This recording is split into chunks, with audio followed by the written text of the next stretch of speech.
radio station.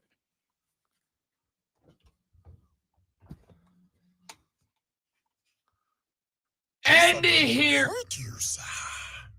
These are going to hurt you, sir. You did take the Darth Jar Jar clip. Game over, man. It's game over. I still hold on. That should be mine. I fully believe Jar Jar Binks was a Sith Lord. I still fully believe it. And I also support the theory that Palpatine completely offed him before we got to the events of the most recent trilogy. That is a conspiracy theory I've entirely bought into. Good morning, ladies and gentlemen. Happy Tuesday. Welcome in. The Rob Brown Show is on your radio. It is the Fan Upstate. How do you do, America? Better than the Denver Nuggets. Good God. What the hell is happening in Denver right now? Horses, man. It's about horses. About wanting to attend to horses. About wanting to be at home to attend to horses. I mean, if we're speaking metaphorically, that horse is glue at this point. Remember, I know. He's got horses. To go he home wants and to take go care. home. Okay. I got all that. I'm just saying, good God, Denver. Like, if you don't want to win, just tell us so that we can all go home earlier. It's all over the internet that going to break, they played the Wolfpack theme from the NWO. Yeah. Which is fine by me. That's what? You know what? I think I could just end that sentence right there. What? What? What? What? What? What? What? What? What? The hell was that? I think that's the second half of that sentence. What the hell was that? What was that? Denver, what are we doing here? I said, so I got to tell you, I don't feel bad about getting this one wrong. Okay. I got it wrong. All right. Obviously I got it wrong. It's called parody, yo. I don't feel bad about getting this one wrong because let's call it what it is. This is a shocking series. Even if you picked Minnesota, even if you said, I like the young guns, I like the young boys to get out there and do some work. Even if you picked the Timberwolves, you did not pick the Timberwolves to do this. Okay?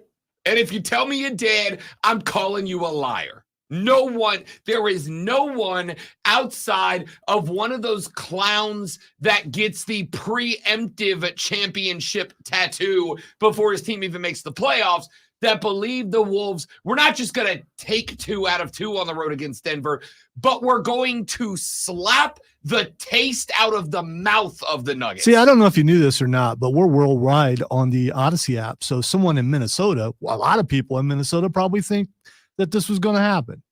You don't believe if you're in the town that the team is from, you don't believe in your team enough to believe that they could do this. No, I do not think that there is a Nugget fan that thought, I think there's plenty of Nugget fans that thought we can go to Denver and win both. No, I don't Timberwolf. think, the Timberwolf. No, excuse me, Timberwolves fans. I think there were probably a bunch of Minnesota fans who believe they could go to Denver and win too. And by the way, without Rudy Gobert. They didn't even have their rim defender last night, and they held Jokic to, 16 and Murray to 8? And I got to tell you, I don't know where I put more of the credit or the blame. I don't know if I put more of the credit on the Timberwolf defense or if Michael Malone has just lost his mind, because that's completely unnecessary. Like, I don't know I don't know if I need to give the Timberwolves more credit. I don't know if I need to give the Nuggets less credit. I don't know how to handle it. All I know is Denver has been getting the absolute knocked out of them for 2 games on their own court. They got to go to Minnesota now. And let's keep it a buck here. Minnesota, because this team is young and energetic and their fans feed off of that, right? It's, in my experience, it is easier to get a crowd whipped up when the team is young and energetic and hype, etc. It's easier to get a team worked up than it is over like a wily vet team. This is one of the reasons that even though Denver is a very good team, they are the reigning, defending, undisputed NBA world champions. If you watch Denver games, they're not exactly the most intimidating home court advantage in the NBA. The reason they are home, they got the elevation, they got the thin air up there, whatever. But they're not the most intimidating of home court advantages, and it's because the team is not all that electrifying if we're being a buck here. But what I can say is that team's exceptionally talented. Minnesota is exceptionally talented, obviously, but they are young and they are exciting. They have found a superstar that fairly or unfairly, justifiably or unjustifiably, they got a superstar that like half the country right now is calling Baby Mike. Quite literally. Some people think it's actually Michael Jordan's baby, right? Fairly or unfairly, Anthony Edwards. We haven't seen a DNA test, man. We have not. And we've seen the pics. Dude's got he's got the aesthetic going. Fairly or unfairly, Ant-Man is drawing MJ comparisons. And by the way, he is absolutely performing like it. So you got this young, vivacious, energetic Timberwolves team that is not just up 2-0 on the reigning, defending, undisputed NBA world champions, but they have kicked the crap out of them for 2 consecutive games now. And now you got to go back to Minnesota. Here, let's just see if we're on the same page. Lonzo, if you're a Timberwolves fan, is there a chance in hell you're not throwing everything you got to be in the building for Game 3 and a chance to push the reigning, defending, undisputed NBA world champions to the brink of elimination in Game 4 on your court? Not just that, you might be wanting to throw a little cash on some stuff. Bro, I'm going to tell you right now. I went yesterday. I went 0 for 2 in the NBA yesterday. I went Knicks to cover 6. I missed it by a point. And I went Nuggets -6.5. I'm like, there is absolutely no way that the Nuggets are going down 0-2 on their own court. -6.5 I picked them at. I got it early because I got it at -6.5. I went to a concert last night. The lady friend and I went with friend of the show, P1 Keegan, and his lady friend to see Zach Bryan play. Great show, by the way. Phenomenal show. We can talk about that later, any of you country music fans out there. Phenomenal show. I'll tell you why. Coming up later. Because stick to sports. We went to see that show. That show, he didn't come out until not like 9:20. We didn't get out of there till 10:50, almost 11 o'clock. By the time we got home, it was almost halftime of a game that I said there was no way I was watching. So it's almost halftime. I'm like, I got to put some show stuff together because I didn't do it before. We had some other stuff that we are working on right now. And I'm like, all right, let me get my life together. Let me put some stuff together. I go in the bro cave. I sit in the gaming chair. I grab the tablet of truth, which is what I do my show prep on. I turn on the old 75-inch. I go scroll down to the game. I lean back in the chair. Great one as the channel loads. They go to the halftime, and they're like, it's halftime here where the Timberwolves are up 30. What? I went, okay. Immediately clicked it right back off and went to the bedroom. I'm like, I'll go ahead and show prep from bed while I fall asleep because there's no need for this. There's none. I didn't even want to watch it. And it's not that I didn't want to watch it because I wanted to see exactly what the hell was happening, by the way. And the answer is very clearly Karl Anthony Towns Alonzo decided to wear the 90s box suit to the game last night. And my man was playing like Charles Barkley. You've seen the commercial, right? It's great. It's so good. So that's why they're doing that. It's so okay. good. All right. So they're up, close to almost right at 30 at the half. I'm like, all right, let me I'll just check in the morning. So I wake up this morning and I'm like, all right, it's the NBA playoffs. We've already seen one team come down by 30 and come back. Wasn't Dallas down like 28 at one series? Denver was down. Yeah. That much to the Lakers a couple of times. That's right. They were down 21 and 20. Yeah. So to the Lakers. And Denver has come back. from that, and they did not last night though, or the first game. This thing might be over. That's so weird. It's hard. Like if you said to me, the Timberwolves stole 2 from Denver on the road, I'm like, Denver's a good road team. I'm not worried about it. I mean, I'm worried about it. You're down 0-2, and Denver has never come back in the history of the franchise from an 0-2 series deficit. It's never happened. So I would have said, I'm not super worried about it. Like, I'm not concerned. They can go on the road. They can get 2 right back. They go in there. And again, this is what I'm worried about. And even though they just got beat twice, Minnesota's second largest win in franchise postseason history, beat the 26-point beat, a 26-point beatdown that was not that close. It was not a 26-point deficit. That was a 35-point beatdown that ended with 26 because Nuggets got some garbage points at the end. I would have said if it was like a couple of 2-point wins, all right, like Denver refocuses, they go to Minnesota, Karl Anthony Towns, Anthony Edwards, they feeling themselves a little bit, right? They're in their own feels. They bought into their own hype. They got their press clippings working. Maybe they're a little overconfident. Maybe they're a little in their own heads, right? Coming out a little jacked, a little juice for game 3. And if Michael Malone can get the Nuggets to really dial in, they can go get 2 right back on the road. They can absolutely go. I don't know if they can.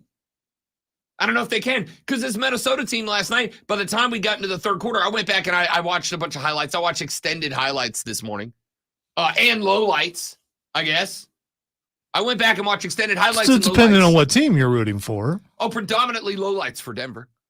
I went back and watched this game or watched a significant chunk of this game last night, this morning. And like Denver just looked, I don't know. They look lost. Jokic is getting stripped consistently. And by the way, I love what the Timberwolves are doing on defense to limit Nikola Jokic, even without Rudy Gobert. Because I talked about the fact that we're all dialed in on Jamal Murray. We're all dialed in on Jokic. We're all dialed in on Cat. We're all dialed in on Anthony Edwards, which is fine. Those are the 4 best players on the floor. But what did I say was the X factor? Rudy Gobert and Jamal Murray on both sides. It was Rudy Gobert as a rim defender. If he can do anything to limit Nikola Jokic and allow the wing defenders to stay wing defenders, because that's what Jokic does. That's why Jokic gets triple doubles, because Jokic gets the ball on the block and he either faces up or he starts to go Shaq Daddy and back it down to the glass, and he waits. And eventually one of those either the wing defender or the free throw line extended defender sees him dribbling the ball, gets ambitious, tries to time up the pass. Nikola Jokic is phenomenal at recognizing when a defender leaves their man to attack him and double team, and then bang, he hits the assist. That's how he gets triple doubles.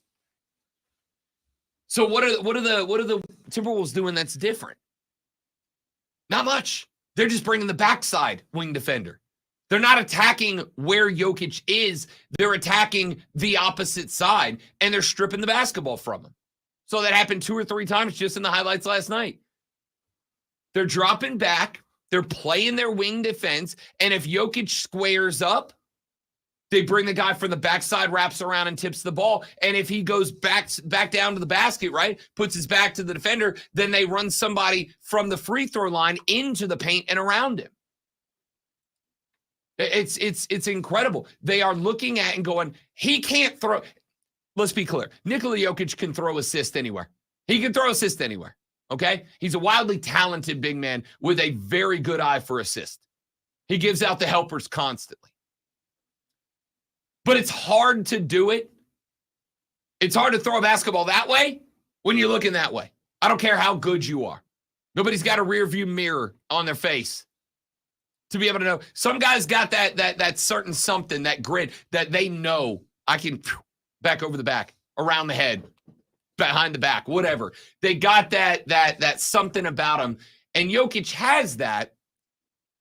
but it's hard to do that out of a set piece. That's kind of one of those transition things. And that's something that comes when you have incredible chemistry with your team. Incredible chemistry with your team. If you have incredible chemistry with your team, then you kind of know, all right, if I'm breaking off, transition basket, I'm coming down the paint on the right-hand side. I know Jamal Murray is going to tail me. I know where he's going to be. And I'm looking up and I got two defenders in front of me, which means that the likelihood of there being one that is in the passing lane isn't there. Bang, he hits that one of those between the leg passes or behind the back or leaves it or rolls it up off the backboard or whatever. Those assists can be there. And again, that's great chemistry with your team. Throwing those kind of passes out of set pieces where you have the ball, you're in established position, whether it's face up on the block or backing a guy down, and you got a guy that is coming open on the backside of your head, right? Which that's what it feels like this defense is doing. They're going, all right, if Nikola Jokic is face up on the basket, then I want the wing defender. If you're a wing defender, regardless of which way he's facing, if you can see the back of his head, attack the basketball. If you can't, don't. If you can see Jokic's eyeballs, I want you locked on your man. I don't care where you are on the floor. If you're on a wing, if you're up top, if you look at Jokic when he has the ball and you can see eyeballs, I want you locked in on your man. But if you look at him and you see the back of the head, attack the basketball because he'll make mistakes.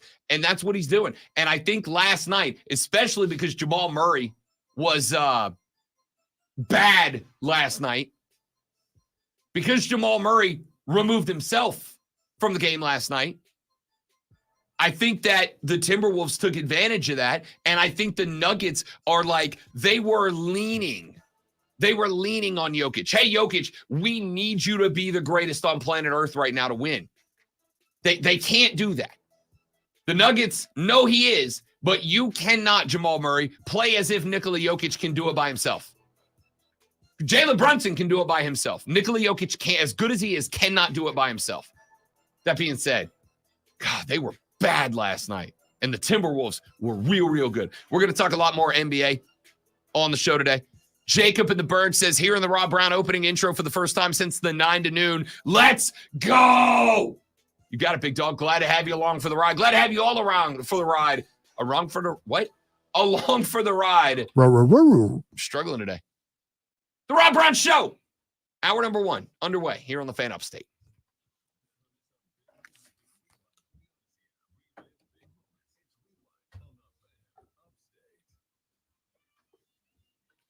All right, streamers. It's weird. After sitting way over here for so long, now that I'm back close to the computer, it's like off-putting. Looks good. You can actually see the screen and all the other stuff, and you're blocking out the orange again. Finally, I mean, there are a lot of positives, and you get to see the full ensemble. And from a distance, now you can see that you've lost weight because it's more visible. Whereas my camera just keeps moving up, but I'm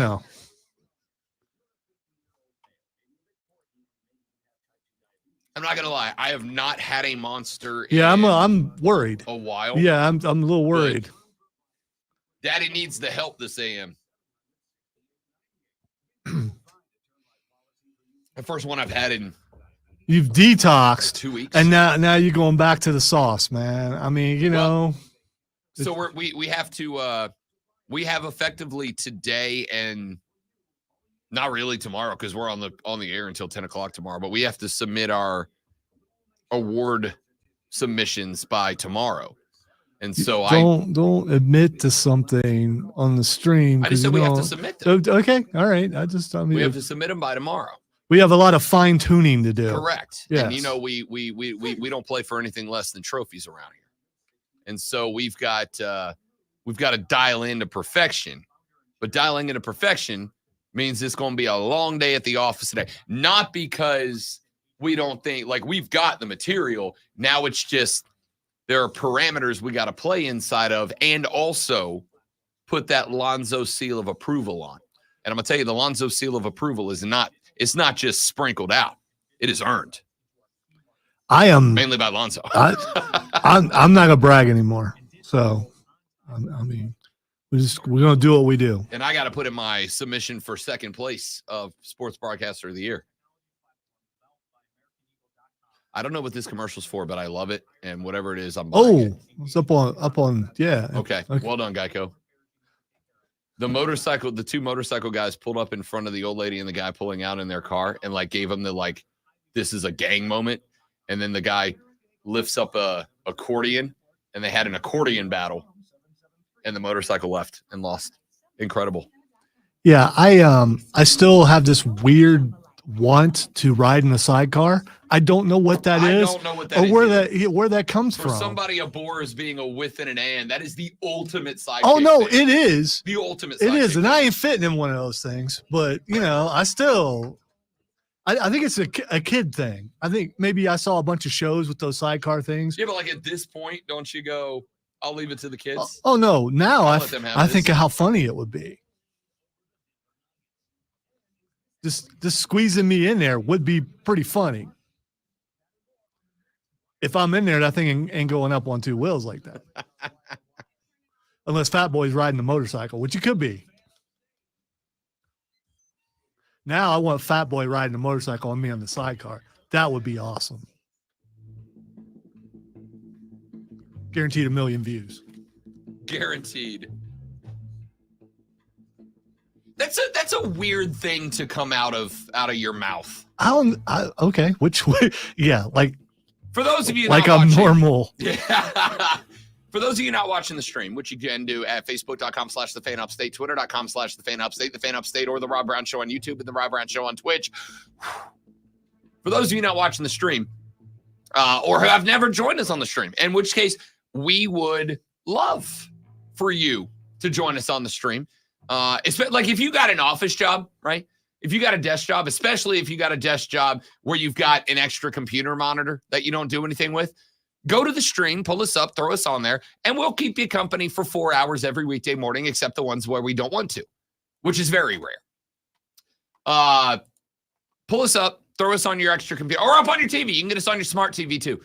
Go to the YouTube app, search The Rob Brown Show, click play, and we'll join you all 4 hours. And we have conversations off the air that we don't have on it. And during the break, there was a commercial on the television. There was a commercial that involved a motorcycle with a sidecar on it. And Lonzo said that... And it's not the first time I've said it's not this. the first time you've said it. That it shocks me every time. I've always wanted to ride in that sidecar since I was a little kid. I don't know why. It's something I've always wanted to try. It's weird. I'm sure everyone listening has that weird thing that you just want to try and probably never will. Right. So here's why it's shocking to me. Because the Great One frequently makes jokes about being a with and an and. The king, what's the one you call it? The king of the peons. The king of, no, you have another phrase that you use for the producers as a tribe. You're like, yeah, that's us. We're a tribe. I don't remember. Anyway, he calls it like the kings of the king of the with and the ends or something like that. Yeah. By the way, the boss also does that. Yeah, but here's the thing. That's why the liners are that way. Because it aggravates you. Yes. Right. Which I think we all know that. Which I think is awesome. Everybody in this building operates 90% of the way they operate as a way to antagonize all our coworkers. Yes. It's just radio. All right. We all do what we do for the sake of aggravating other people. Okay. Welcome to radio. But for somebody who there are like two things in existence since I've started working here that I can definitively say I know aggravate Lonzo. And that's that the liners from the boss man are one of those things. Okay. So for somebody who gets aggravated by the with and the and stuff to immediately go, I want to do the most sidekick thing in the world is shocking to me. I get but I don't look at it that way. I look at it like, so are you a sidekick if you're a passenger in a convertible? That is not the same thing. I get it's lower and the person who's riding is on top is higher, which makes them more powerful. It's all I don't think of it that way. It is the most sidekick thing that has ever happened. The only way to be more sidekick is to have your superhero name not be Robin, but be Batman's sidekick. Like that would be the only way to be more sidekick And if your name is so-and-so sidekick, 100% that soup has a motorcycle with the sidecar you ride in. All right. There are some things that have nothing to do with philosophy. There are weird things that I've also always wanted to try hang gliding, which has nothing to do with any of that stuff, but I'm scared to go fast really high. So I'll never do that. But I've always wanted to. That's completely unrelated to a motorcycle sidecar. Hang gliding is awesome. I'm going to go ahead and say I've tandem parachuted. All right. None of those things are anywhere close to the ultimate sidekick activity. So there's nothing. In a motorcycle There's sidecar. nothing that's weird like that you've always wanted to try. Well, you just go try it. I mean, for the record, how many motorcycles with sidecars have you seen? not a ton. Right. You know why?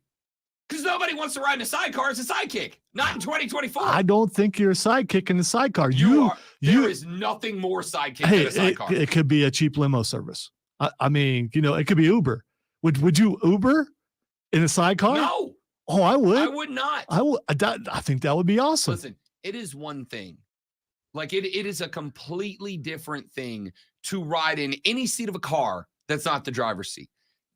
Back seat of a limo is absolutely anybody in the back seat of a limo is definitely not the sidekick. I've never been You're in the a limo, main character. So okay, I've seen limos, but I've never been in one. But a motorcycle sidecar is the definition of sidekick transportation. I am more interested in being in a sidecar than I am a limo. Just because I'm probably not going to fit in the thing, but if I did, just ride me around the parking lot. That's all I want. I mean, we don't have to go out on the road, just around the parking lot. I will throw my hands up like I'm on a roller coaster. Because as a kid, I just always thought that looked cool. And I'm a nerd, whatever. But as a kid, I always thought, wow, what would that feel like? Like a sidekick.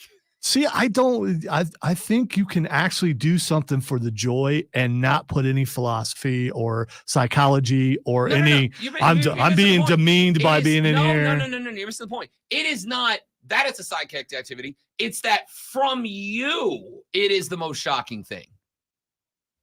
Like every time and Lonzo's here too thing plays, you're like,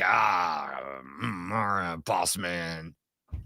Yeah, but at the same time, Rob, I don't know if you knew this, but my name is on the air. No, I know. Yeah, so as I say, you're not a sidekick. You're a co-host and executive producer. No. Whatever way my name is on the, my name is still on the air. All right. Every time he puts my name on the show, he takes it right back off because it's just as funny. So I mean, I'm enjoying it while I got it, and then I'll do something, and in punishment, all the liners will change, and I won't be on there anymore.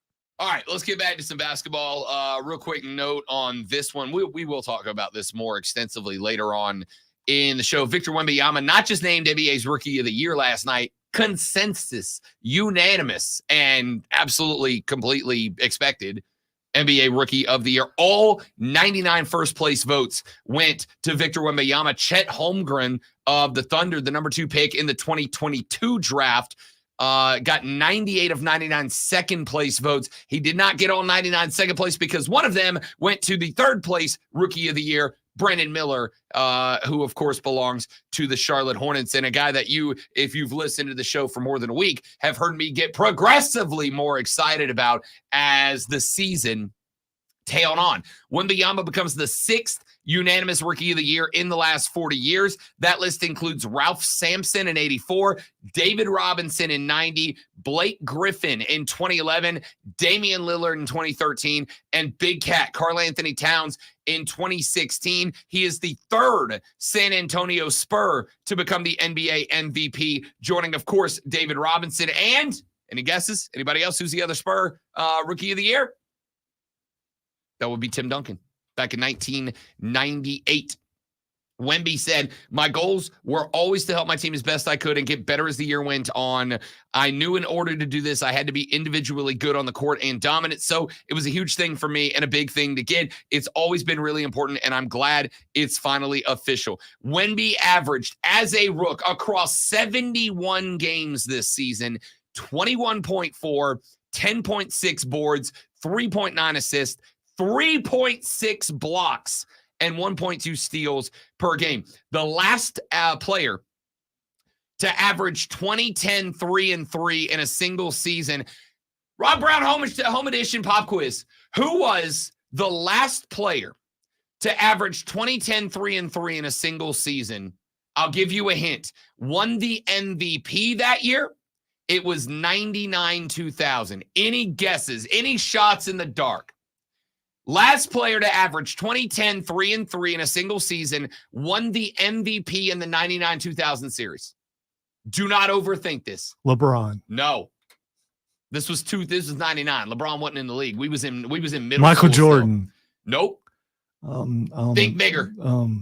Shaq. There it is. Shaquille. That was a really good clue. That was a really good clue on the fly. Yes, it Really was. good clue. It was.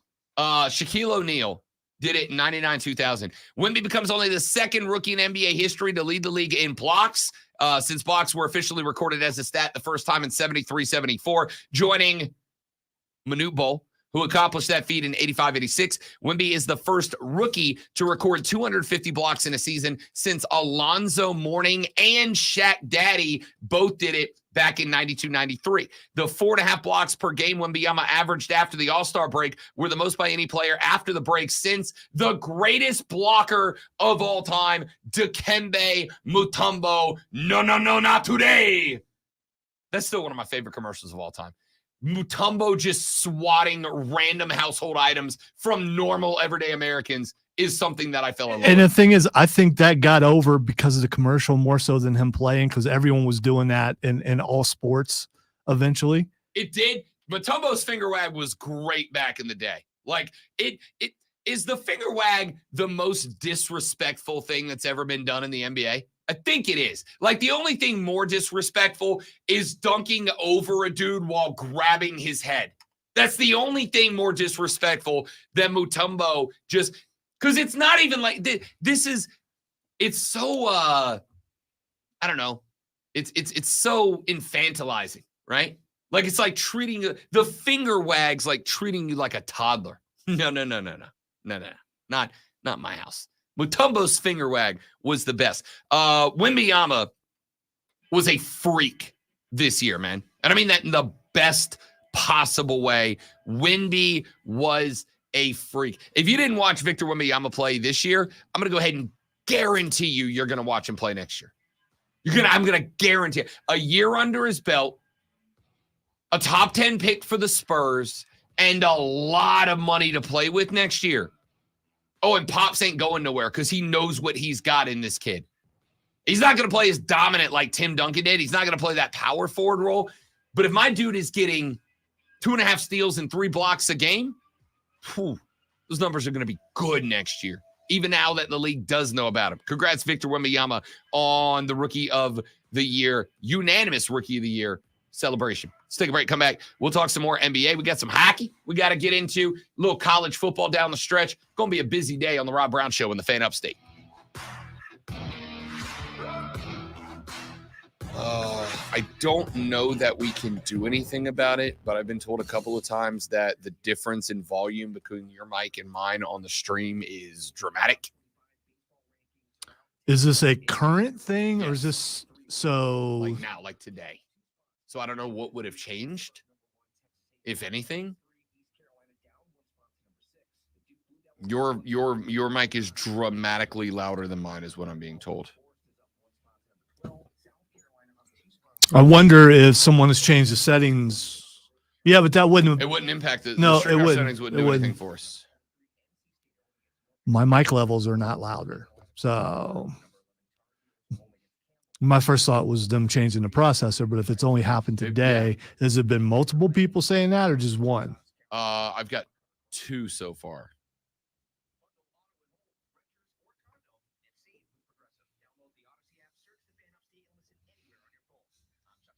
I will solve a problem. I just won't talk anymore.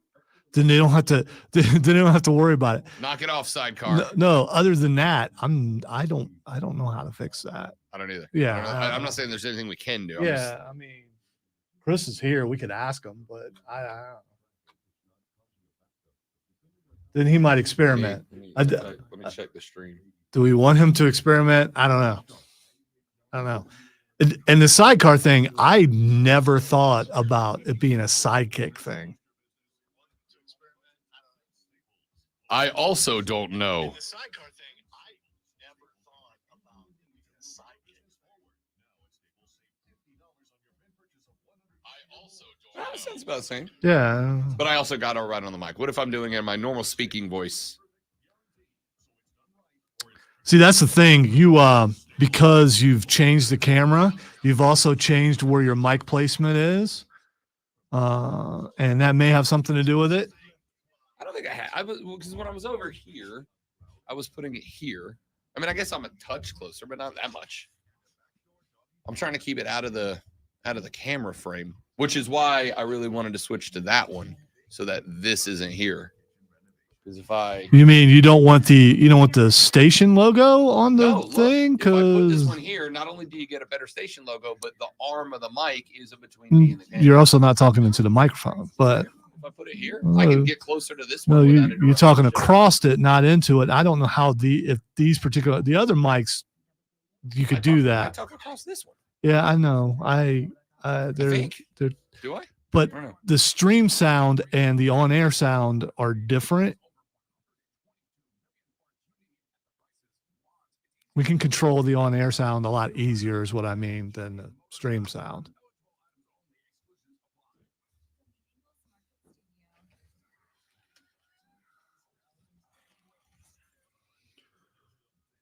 A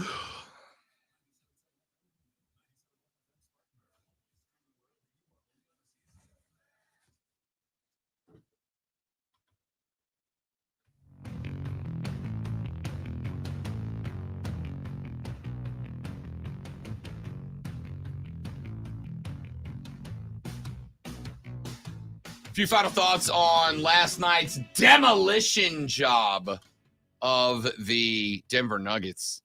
The great one. Is this the most shocking thing we've seen in the NBA playoffs in a long time? Because to me, it absolutely is. Well, we both were kind of thinking it was going to go chalk. So, yeah. And I'll be honest with you, it's not even that Minnesota won. That's a good team. It's a good team.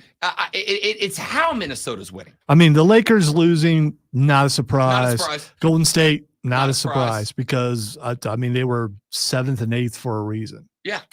I don't think anything. And this is why I said it this way. Boston winning 4-1, not a surprise. Cleveland going 7, not a surprise. Dallas beating the Clippers in 6, not a surprise. I would say, and I talked about this yesterday after the game 1 win. Rob Brown, noped on the Timberwolves, and I'm wearing that one. Okay, I'm eating that one. I said yesterday on the show, and I'll say it again. I have no business having ignored the Timberwolves after shutting out the Suns. The Suns are a damn good basketball team. I had zero business ignoring the Timberwolves, but I slept on them. I absolutely did. They won that series 4-0, and it was never really like a close 4-0. They swept a very good Phoenix team, and we just skipped right past it. That's on me. I'm wearing that one. That's bad radio hosting. That's bad analysisizing. I skipped right over. Not shocking, though.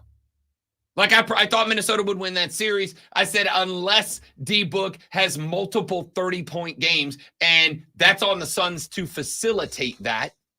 Unless they have multiple 30-point games in Devin Booker, Minnesota's going to win this series. But the pure sweep was a shock.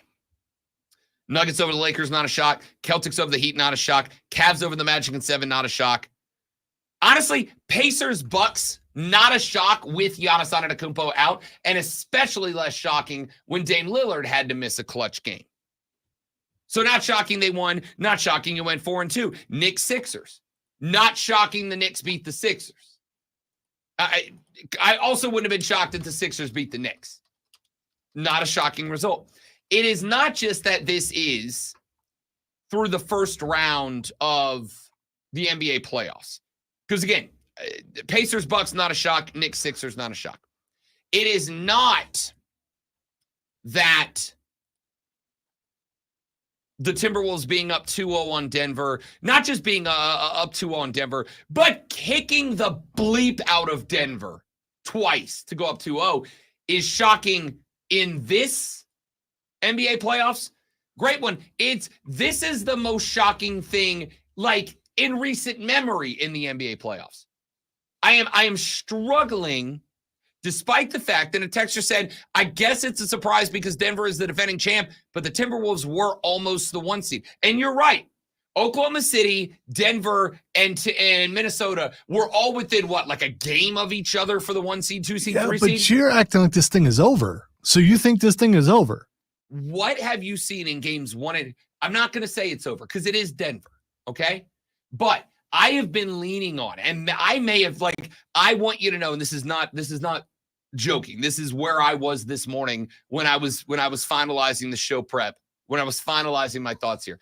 This is the first time in a long time that I've genuinely doubted myself because I didn't see this coming. But the reason I don't feel bad about it, the reason I was able to crack the mic this morning with the same exuberance and vigor as I usually do, is because nobody saw it going this way. Nobody. 0 people saw it going this way. And anybody who says they did was giving you a hot take at the time, and they got lottery lucky to have that hot take go right. Nobody saw it. You are correct. The Timberwolves were right there with the Nuggets, 3-2. You have a different series of win-loss results in the final day of the season. It could have been one. It could have been Nuggets in the first spot. Could have been Timberwolves in the first spot, Thunder in the third. Could have been Nuggets in the third, Thunder in the second, Timberwolves in the first. It could have gone any of those 3 ways. Yes, they were right there in the back pocket. But I have been saying, what about the Nuggets the whole time? They're playing with their food. They're hanging back. They're just chilling, dog. They're just relaxing. They save it all up for when it matters the most. I'm going to tell you right now, if the Nuggets don't come out and punch the Timberwolves square in the mouth to open up game 3, I am talking blitzkrieg. I am talking everything you have in the tank. There is no time to go, well, let's let them tire themselves. Let's let them rope-a-dope themselves to exhaustion like we usually do. You cannot do that here. Jokic has got to go for 50. Jamal Murray's got to go for 50. Michael Porter Jr.'s got to go for 50. Everybody, I don't know why I started turning into Stephen A. Smith there for a second. Everybody got to go to 50 in this one. Everybody's got to do it. If they don't not win great one, run away with game 3. If they don't beat Minnesota the way that Minnesota has now beaten them twice in Minnesota, then yeah, I'll say that series is over, even if Denver wins game 3. Because I thought they've been playing with their food. And maybe they have been. And here's the risk that you run when you play that style of ball. The risk you run when you play lull them to sleep. The risk you run when you play, let them get comfortable. Let them believe that they're that guy. Let them just throw haymaker after haymaker while we lean on the ropes and rest our legs so that when they get tired, we got fresh legs to come back out and fight them. Is you get stuck in that gear. You can't shift out of that gear. You ever driven an automatic and like you can't get the gear and it makes that sound? Yeah, especially early on when I was learning how to drive one. Yeah. You let up the clutch before you get the shifter into the slot and that gear grinds. It's like the worst feeling in the world.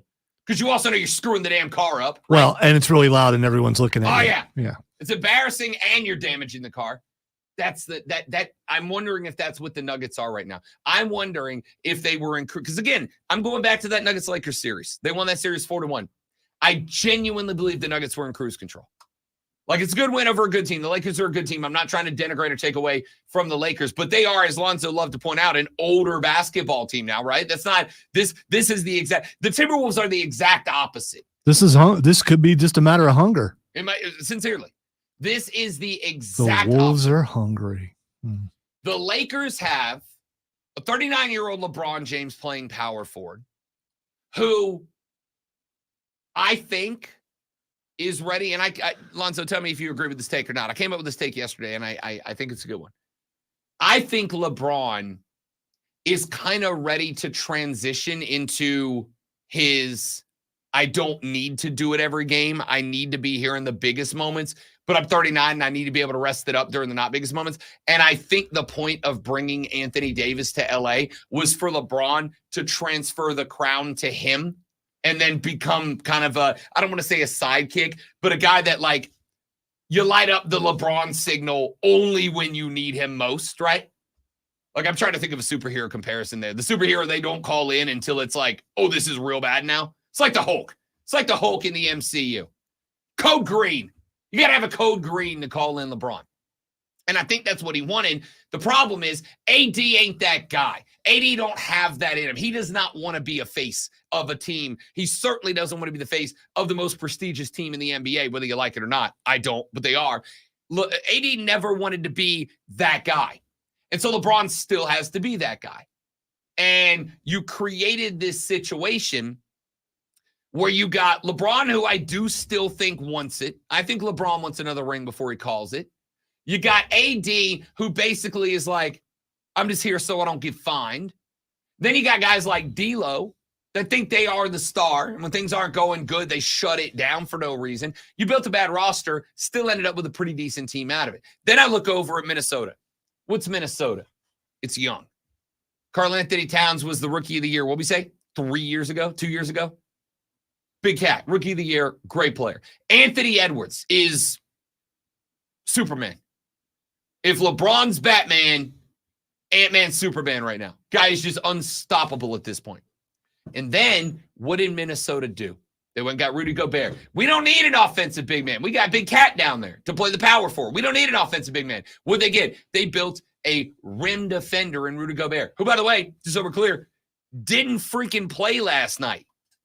Still got that dub. Still limited them to nothing last night.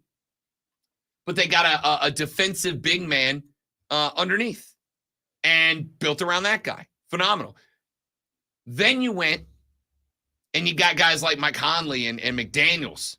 You got guys off the bench like Naz Reid, who can check in for 29 minutes, give you 14 points, but never really feel like he's the guy. One of my favorite players in the league that nobody talks about, Mikhail Alexander-Walker. Was a Pelly there for a minute. 30 minutes last night, 14 points and 5 of 9 shooting. Does not come in to take over the offense. He knows he's not the fixture. What does he come in and do? He comes in. He gives you 5 and 9. He hits enough jumpers to where you don't go, all right, guys, bench players are in. Lock it down on Ant-Man. Double team Ant-Man, double team Cat. Let the bench do what they want. Because if you do, Mikhail Alexander-Walker, Naz Reid, they're going to knock down a couple of shots and make you pay for it. Both of them had 14 last night. They built a great team, but as Lonzo just pointed out, it is a young team. It is a hungry team. It's the exact opposite of the Lakers. When I look at the Lakers and I look at D'Lo Russell, remember the controversy in, what was it, Game 4, where the Lakers were in the timeout and D'Lo Russell was like off doing his own thing? You know what Cody Decker told me he was doing? Deck's an LA guy. He's a big Lakers guy. He's very in tune. You know what the reports are that D'Angelo Russell was doing when he wasn't in the huddle on the end of the bench, Lonzo? Eating a sandwich. Somebody brought him a sandwich. Now, I am going to say is he diabetic or something like that? I mean, he could be. I try not to pass judgment because you don't know the situation. My guy might be diabetic. He might have been sick. He might have needed, like, that may not have been just a classical PB&J, right? There might have been something to that he needed. But at the same time, even if that is the case, you still got to acknowledge it's a bad look when 14 guys are all huddled around the head coach and you're just down there, not just on the bench, but at the far end of the bench, not locked in at all in a game that you are playing like crap. Do you think you're going to see that out of anybody on the Wolves right now? They are all the way bought in. All the way bought in. And I wonder if Denver didn't have it in cruise control. I told you guys, I think Denver was 5 to 10 games better than their regular season record indicates. I think Denver was kind of taking the same strategy that they took last year, which is we're going to just lay it up the last week of the season. We know we're in. We know we're a top seed. Maybe we are. Maybe we're not number one. But let's just ride it out and let's take ourselves fresh into the postseason. Denver was the healthiest team, or at least one of the healthiest teams coming into these playoffs. They weren't bruised up. The injury reports were very short for this team. And I think it's because they just put it in first and coasted into the playoffs. We don't get a one, we don't care. We're not afraid of going on the road, right? We're fine with that. But I think maybe that it's what the Braves did the last 2 years, right? Last 2 seasons, the Braves are locking up the division in like late July, and they're spending August in cruise control. They're asking their starting pitching for like 3 innings a game, and then we'll bullpen every game. Their hitter shows up in the clubhouse. Ronnie shows up in the clubhouse with like a bruised left pinky toe, and they're like, all right, dude, take a week off, right? We need you good for the playoffs. And then what happens? They get to the playoffs in what? 2 years in a row. Phillies built all this momentum. Why? Because they were grinding down the stretch to get a wild card spot. And then they had to grind in the playoffs, in the wild card round, to get to the divisional round. And so when they get to the divisional round, Phillies had their pitchers going 6, 7, 8 innings. Atlanta's had theirs going 3. Who's going to be more ready for a clutch 7th inning? The guy who's been pitching 7 innings, or the guy who hasn't pitched 7 innings in a month and a half? When it comes down to crunch time in the batter's box, who do you trust more? The guy that took a couple of weeks off because his pinky toe was bruised, or a guy like Brandon Marsh, who's been up there absolutely slugging over and over because his team needs him to hit dingers so he can make it into the playoffs and make it out of the wild card round? Who do you trust more? The guys have been doing it, right? And I wonder if my theory that Denver was in cruise control in the last week and a half of the season. Denver was in cruise control against the Lakers because they were just better than them. And now they're stuck. Now that clutch isn't popping the way they need it to. It's stuck. And they're trying to get to the next gear, and they can't do it. Because I'll tell you right now, whatever they're doing in these first 2 games, Minnesota is kicking them in the freaking teeth, and they have no answers for it. No answers. Last night, 20 points, your leading Nugget, Aaron Gordon. Michael Porter Jr. had 9 of 4 of 12, 1 of 7 from the arc. Jokic had 16 on 5 of 30. He had 13 field goal attempts last night. Now, I gave you a stat yesterday. In playoff games in which Nikola Jokic has taken 25 field goal attempts or more, there's been 10 of them. They're 4-6 with a point differential of minus 67. They don't want Jokic shooting 25 times. But great one, if you're down 30 points at the half, you better freaking try, right? You better just hope that he has a 40-point second half in him. That's the only hope you got.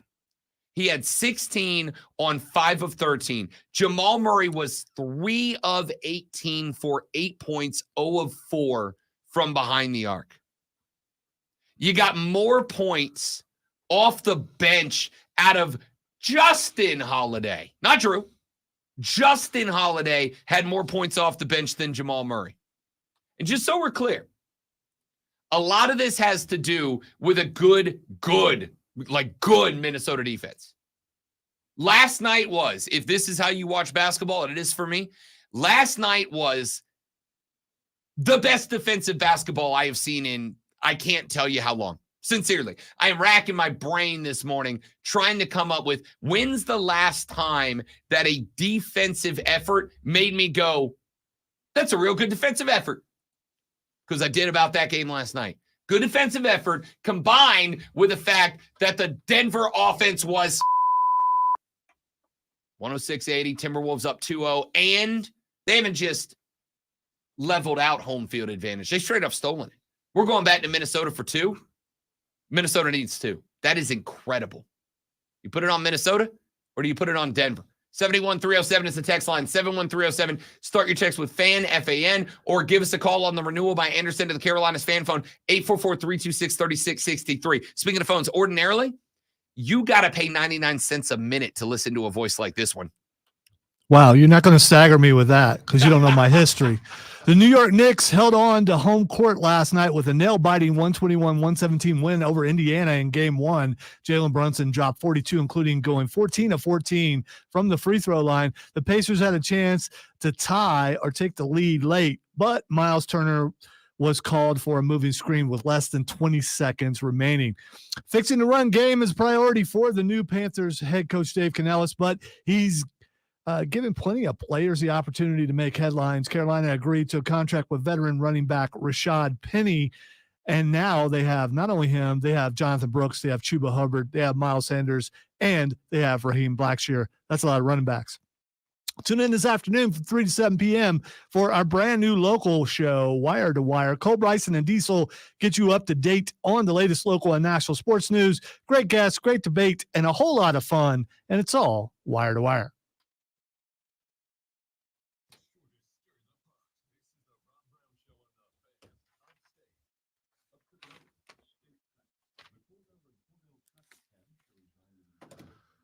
Oops.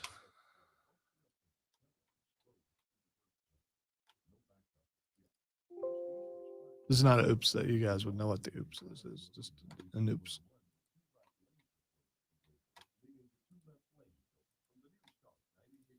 I mean, I killed the read. That's not what it was.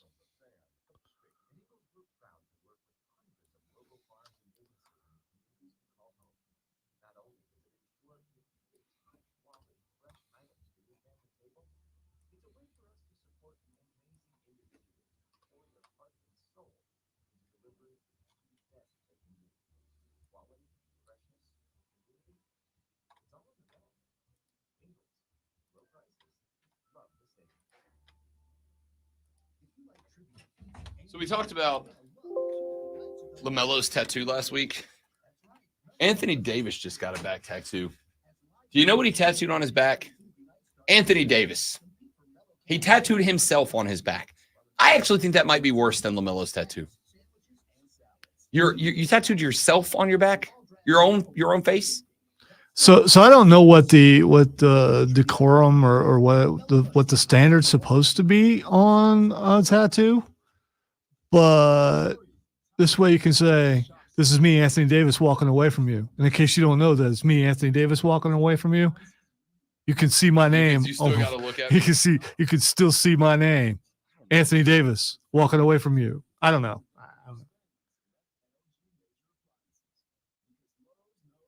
Paul George actually went to Cancun. He's posting vacay videos from Cancun. Apparently, Caitlin Clark was on McAfee show yesterday, so now I got to go watch that. She's been on it before. I wonder if she's going to be a regular. Yeah.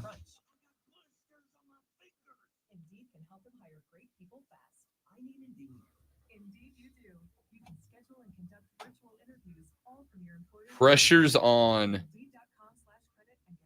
McAfee's just ripping threes in front of Caitlin Clark, including a half quarter. Golly. What do you think they do all the time there? I mean, it's right there in the. You jump off when they do take a break. It's usually like a 5-minute break. I have given credit to McAfee. I think McAfee does a lot as far as putting his own show together. Like, I think he actually does most of his show. I could be totally wrong.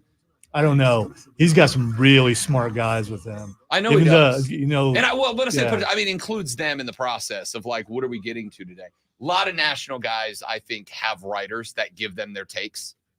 Like the biggest names. I think a lot of them have writers that give them their takes. There's a few. And I think Stephen A comes up with his own takes, as bad as many of them are.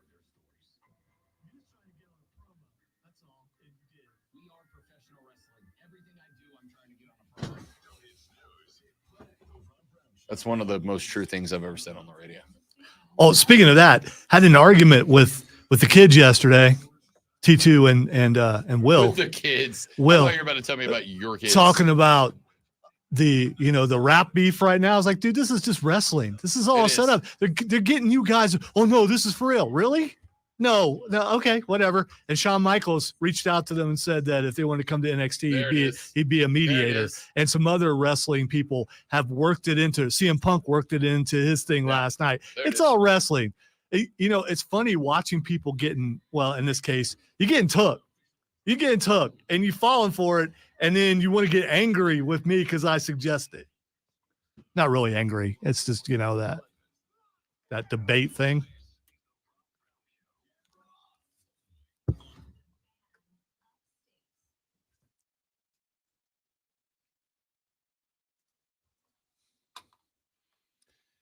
Our numero dos of the Rob Brown Show starts now. Welcome back, ladies and gentlemen. Rob the Great One Lonzo with you here on a lovely upstate Tuesday morning. Stayed up late last night. Enjoyed it. Went to the Zach Bryan concert. Phenomenal concert. I'm not going to spend a whole segment talking about it, but I do want to say this. Great one. You ever been to a concert where you can tell that the artist or the band is not just performing their songs, but like living their songs? You know what I mean? Like where the songs that they are singing are not just like, I wrote this to get it on a chart, but like, I wrote this because of some real bleep that happened to me. Absolutely. Yes. Been to a ton of that stuff. It is a different level when the person performing the song. I just want to say, Rob, Scott Stapp lived every bit of that. With arms wide open. Hell yeah, he did. What do you think I'm juiced about Creed in less than a month now, by the way, or right at a month away? Cannot wait. Been looking forward to this conference for like 7 months now. All right. Last night saw Zach Bryan, and I didn't know the backstory of this guy, right? I actually didn't know anything about him because a lot of his songs are like sad bro country. And I'm 90% of the time, you're having a happy go life right now. Why do you need that sad stuff for? Yeah. The majority of the time that I'm if you're sad and you're listening to a sad song, you're making yourself more sad. Stop it. That's not to say there's not a time and a place for sad music. All right. There's times and places for sad music. And there are some times it's late as night. Your boy likes to pour a couple of glasses of bourbon, lean back in a chair and get reflective about his life with some good slow jams. There'll be sad songs to make you cry. Sad songs always do. Sad songs always. Okay. But that's what I thought this guy did primarily. Bro, he rocked. It was a rock and roll show. He had a couple of slow jams, but it was a rock and roll show. Correct me if I'm wrong, Rob Brown, but that was a country concert. Yeah, but it was a rock and roll show. Uh-huh. You understand? Like a country music concert can be. Garth Brooks is country music, but it's a rock and roll show. I'm not talking about plays rock and roll music. I'm saying the show is rock and roll, even though he's playing country music. That's what this guy did last night. It was unbelievable. And we went with our buddy Keegan, and he explained to me the background of this kid, which was a nobody in a small little backwoods town in Oklahoma. I hate this sentence. Got discovered on TikTok playing music in the back of his truck. Somebody was like, yo, this guy's pretty good. Gave him a record deal. Now he travels the country. And you could tell that because he's still early in his career, the music that he was singing was the stuff that he wrote when he was playing music in the backseat of a pickup truck on TikTok, writing songs about his life. And he was into them. And it was incredible. Great show last night. Lady friend, she's like, all right, I want to hear this song. It's about 2/3 of the way through his set list. And he didn't start till almost 9:20 at night. She's like, anytime, I just want to hear him play this song. And after this song, we can go. I know you got to get up at 3:30 in the morning. After this song, we can go. And I was like, all right, do another song or two after that. We'll get out of there to beat the traffic out of the well. I couldn't do it. Couldn't leave. Stayed all the way through the encore. Because he was genuinely into the music, and it was great to see. Were you also feeling yourself about how you used to be when you were a youth and you could hang like that? 100%. Because, most of the concerts I come in here and I tell Lonzo the day after, I brought the average age of that building down a couple of years by walking in. I saw Grand Funk Railroad last week. Thursday? Yeah, last Thursday. Fiancé and I went to that show. I brought and this is not, I don't mean this as a shot. It's not a negative because I acknowledge I listen to old music. They're a really old band. Yeah. I brought the average age of that auditorium down 5 years just by walking to the door. Last night, I brought it up 5 years by walking the door. It was all the youths. Yeah, Anna. Which hat did you wear? I literally wore the same thing I wore on the show. Wow. I just my baseball cap Wow. last night. Well, this guy's not like, if I'm wearing the cowboy hat, I'm going to see a country music show. I'm going to see a guy who plays an acoustic guitar. You understand? Like Campfire Country. It's actually the cowboy hat. Last night, like this guy, like I said, he's either playing sad bro country or rock and roll country. And so last night, I just went with the classics. A lot of women there? All right, this is a weird spot to be in for me. All right? Weird spot to be in. Because, yes, the audience was primarily women. You said sad songs, and women are drawn to that. Bro, So they love some sad bro country. Yeah. They love sad bro country. The audience was primarily great one, women in their early 20s. Women that I'm like, don't you have school tomorrow? Why are you here? It is 11 o'clock. You should be studying right now. Where's your father? That was the age. I was real glad we were in the box, but I will say this, and then we got to get to the water cooler cheat sheet. The guy played an encore. It's a song called Revival. And it was a rock and roll show. Like the lights were flat. It was phenomenal. And it's just a very upbeat, love your life kind of song, right? He's playing this song. It was, and I mean this, the only show that I have seen jam as many people into the well last night as I've seen. He had a center floor stage. You know what I mean? Like the floor is a circle in the middle of the stage, in the middle of the floor instead of off to the end. Yeah, I've seen the pictures. Yeah, like Metallica does it like that. There were no seats on the ground. It was a mosh pit around him, and it was packed. Every seat in that place had like 2 people in it. I have seen one other concert. So a mosh pit of 20-something women. Yes. Okay. Yes. If you're a guy on stage, you're probably loving their life. Yes. Okay. All right. I have seen the only show that I have been in the well for, and I go to just about every concert that's there. I've gone to the metal shows. I've gone to the country shows. I've gone to the R&B shows. I've gone to the doo-wop shows. Michael Bublé. I've seen Bublé there. Yeah, I've seen the Eagles there. I've seen Bon Jovi there, right? I go to every show at the well. Last night was the most people I've ever seen in that building, and it was not close. And I looked up during the encore, great one, and despite the fact that I had nothing in common with 90% of the people in that building, when he was playing that rock and roll encore, it was like the walls were moving. People were so into it, and it was incredible. Like the fiance got a picture of me from the side where I am just like bleep eating, grinning, looking at this crowd, because here's a building with 20,000 people in it that I have nothing in common with 90% of them, but I am right there in that moment with them. Live music is the best thing. It is the best thing in the world. It was incredible. The vibes of live music cannot be stopped. I think there's one thing that's close to it, and that's a rocking sports stadium. Hey, sports, let's get to the water cooler cheat sheet.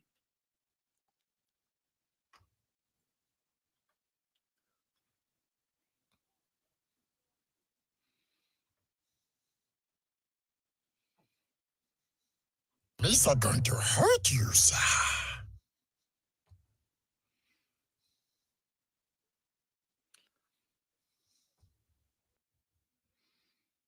It is a good clip. It's a real good clip. Real good clip. Ladies and gentlemen, it is time for the water cooler cheat sheet, the top 3 sports stories you need to know before you get to the office this lovely upstate Tuesday and start talking sports with your coworkers. Let's jump right in. Let's get to item number 1. 2 games last night of the association, and one of them was not a game. 106-80, the Minnesota Timberwolves put away the Denver Nuggets, now hold a 2-0 lead in the Western Conference semifinals. And oh, by the way, the Denver Nuggets are the home team, dudes and dudettes. The Timberwolves went on the road and took 2 away from the reigning defending undisputed NBA world champions. You got a 27 spot out of both Karl Anthony Towns and Anthony Edwards. 10 of 15 from the floor, 3 of 5 from the arc went Towns, 11 of 17 from the floor. Only 1 of 4 from 3 was Ant-Man Edwards. And by the way, 4 of 7 from the stripe, still ended up with 27. Here's the thing about this game. That was not the best version of Minnesota. No Rudy Gobert to play rim defender. Didn't need him, but this team's even better if he's in there. And Ant-Man had a real good night, 11 of 17, but this team shot 13 of 33 from the arc. I mean, it's still 39%. It's about league average, but they can shoot above league average. More often than they don't, they're above league average. So they won this game by 26 points, and it was not even close to the best version of their team. That's unbelievable. When I say it's unbelievable, it's not the way that, like, ordinarily we say unbelievable. Like, you pipe a great drive, and you're like, that's unbelievable. No, it's not. I've hit drives like that all the time. This is genuinely definition of the word unbelievable. It is unbelievable that this happened. It is hard to believe that the version of the Timberwolves that beat the Nuggets by 26 last night was not even close to the best version of themselves. Aaron Gordon led the Nuggets with 20 points. Jokic had 16. Jamal Murray had 8. I'm going to go ahead and say this, great one. Until they come back and fix this, we now refer to them as the Nuggies because that's the best they deserve. They're just the Denver Nuggies at this point because they got 8 up. I got nothing over here because I'm seeing Andy Reid. Yeah. They got 8 up. They the Nuggies now. That's just what it is. Until they fix it, the reigning defending undisputed world champions are the Nuggies. 117-121, the New York Knicks hold home court and take a 1-0 series lead in the Eastern Conference semifinals over the Indiana Pacers. I don't know if you have heard this before, but Jalen Brunson is like real good. 43 points. That man over the last 5 games has scored 210 points. Groovy. Yeah. He is the truth. Hell yeah! Love this cat. 43 points on 14 of 26, 1 of 4 from the arc, but he knocked down 14 free throws out of 14 free throw attempts. The Knicks shot 54% from the floor, 47.8% from behind the arc last night. The Pacers were fine. You got 23 out of Turner. You got 19 out of Pascal Siakam. Good night for the Pacers last night, but with a chance to win on the line late in the game, Miles Turner committed a crucial offensive foul, got hit with the illegal moving screen. You'd think we've had enough of these in the last few games that guys would recognize. They're going to call that in the clutch now. You may get away with it for 3.9 quarters of basketball, but if you throw one of those in the last 30 seconds of the game, they're going to call it. Knicks hold over the Pacers 121-117. Let's go to item number 2 on the water cooler cheat sheet. Victor Wembanyama, unanimous rookie of the year in the NBA. A lot of basketball today. Not mad about it. Love the basketball. Wembanyama becomes the 6th unanimous rookie of the year. He got all 99 first place votes. He joins Ralph Sampson back in 1984, David Robinson back in 90, Blake Griffin in 2011, Dame Lillard in 2013, and Big Cat Karl Anthony Towns in 2016. He is the 3rd San Antonio Spur to win the Rookie of the Year award. They were David Robinson and Tim Duncan in 1998. Both of those Spurs also number 1 overall picks. In 71 games this season, Victor Wembanyama averaged 21.4 points, 10.6 boards, 3.9 assists, 3.6 blocks, and 1.2 steals per game. The last player to average 20, 10, 3, and 3 in a single season was Shaquille O'Neal back in the 99-2000 season. He won the MVP that season. I'm going to be real with you. If we took those numbers and put them on a team that was even a wild card team, Victor Wembanyama is the MVP this year. That's how good this rookie campaign was. This may have been the best rookie campaign. You know, I do not say things like this. These are things you say to make a TikTok video. These are things you say to get your name on the radio. I'm already on the radio. I don't need to make hot takes to get on the radio. I'm already here. I don't need to make hot takes to get attention. I already have it. So trust me when I say I'm not being outlandish. This is not a hot take. If Victor Wembanyama played for the Thunder, if he played for the Timberwolves, if he played for the Lakers, if he played for the Knicks, if he played for the Sixers, if he played for any team that was even a play-in team, Victor Wembanyama is the MVP this year. And all those teams will be very happy. And all those teams would be exceptionally happy. Chet Holmgren came in second. He got 98 out of 99 second place votes. The one he did not get went to the third place MVP, or excuse me, I keep saying MVP, Rookie of the Year. It's not MVP, it's Rookie of the Year. The second place went to Chet Holmgren, 98 out of 99. The one second place Rookie of the Year vote he did not get went to the third place. That is Brandon Miller of the Charlotte Hornets. When he got drafted, I looked into that camera and said into this microphone, Charlotte fans, I know you're disappointed in the pick. There's off the court baggage. You'll remember he had the gun incident in Tuscaloosa when he played for Alabama. I know you're disappointed. I know you wanted a bigger name in that spot, but this kid is gonna be a star. And I got pushback. No, he's not, Rob. What are you talking about, Rob? He was a good college player, Rob, but he's got so much baggage, Rob. I'm not disagreeing he had baggage. Have you heard Brandon Miller's name in the news since he got to Charlotte? No, you have not, except for when he goes off for 32, 10, and 5. That's what the kid's going to do. This is why I have said time and time and time and time again, you are going to hear this man's name said a lot, dude. A lot. Let's get to item number 3. I've kicked around what direction we are going to go with this a number of times, and I wasn't really sure where I wanted to go, but I'm intrigued in this story. I'm not going to spend a ton of time on it, A, because we're late, and B, because I know a lot of you don't care, but I do. Phil Mickelson's getting weird about the Live Tour thing. All right. Like, he's getting defensive at this point. I can tell the Live Tour, they're not in trouble per se, because as we pointed out, their backers have the unlimited money glitch turned on right now. They have the unlimited money cheat code enabled right now on the game. They're not hurting for cash. But I can tell they're in trouble because Phil's getting weird on Twitter. He said, and I quote, maybe some Live players won't be missed, but what if none of the Live players played? Would they be missed? What about next year when more great players join, or the following year? At some point, they will have to care and will have to answer to sponsors and to television. FAFO.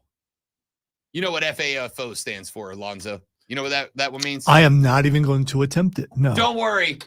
I'll tell you. It stands for Around Find Out. It's my favorite acronym in the game right now. FAFO, dude. Around and Find Out. Phil said... Don't start something, won't be nothing? Pretty much. Okay. Pretty much. All right. FAFO means you start it, I'm going to finish it. You want some, come get some? That's it. Okay. All right. You're hitting the Rocky right there. Professional wrestling is cool. He said, never has there been a more obvious example of the immediate issue Liv faces than today. The Volvo China Open was played for a $2.25 million purse, and several players qualified for the PGA Championship at Valhalla. Liv Golf Singapore played for a purse more than 10 times that amount with a bunch of the best players of this generation, but 0 of them qualified for the PGA Championship from the event. Liv can have the grandest of plans for their future, but getting players access to major championships should be their number one priority, especially with the major exemptions running out fast and nearly all player contracts up for renewal this year and next. And then he went on to give them maybe some Live players won't be missed speech. Phil, dude, you knew this was going to happen, bro.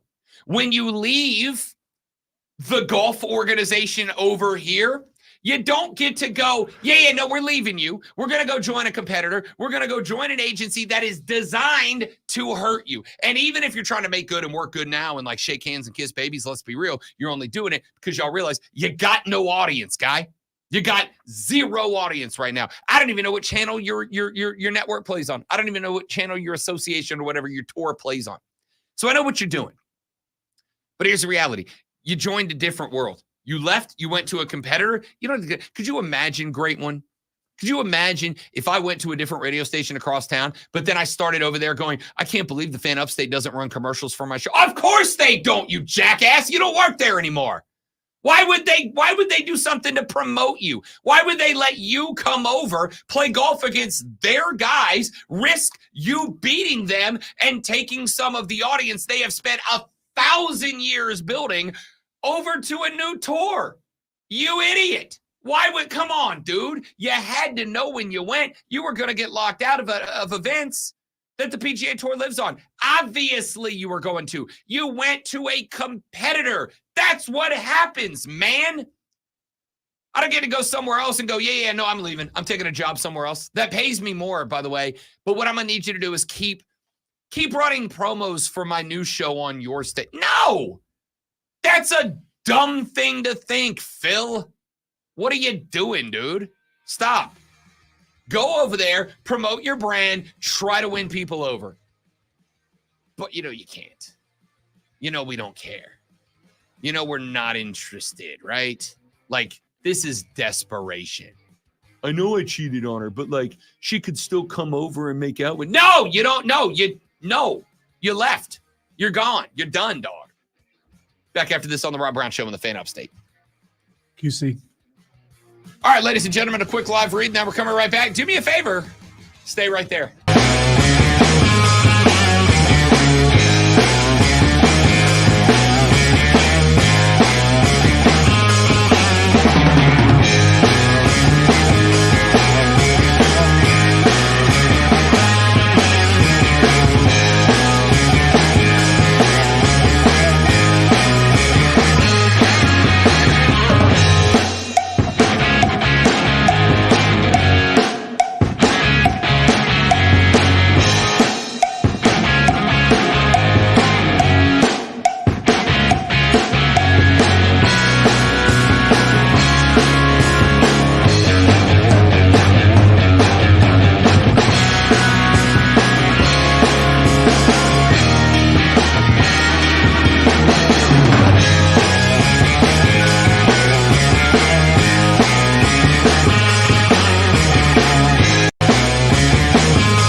Rob Brown Show carries on. It is the Fan Upstate.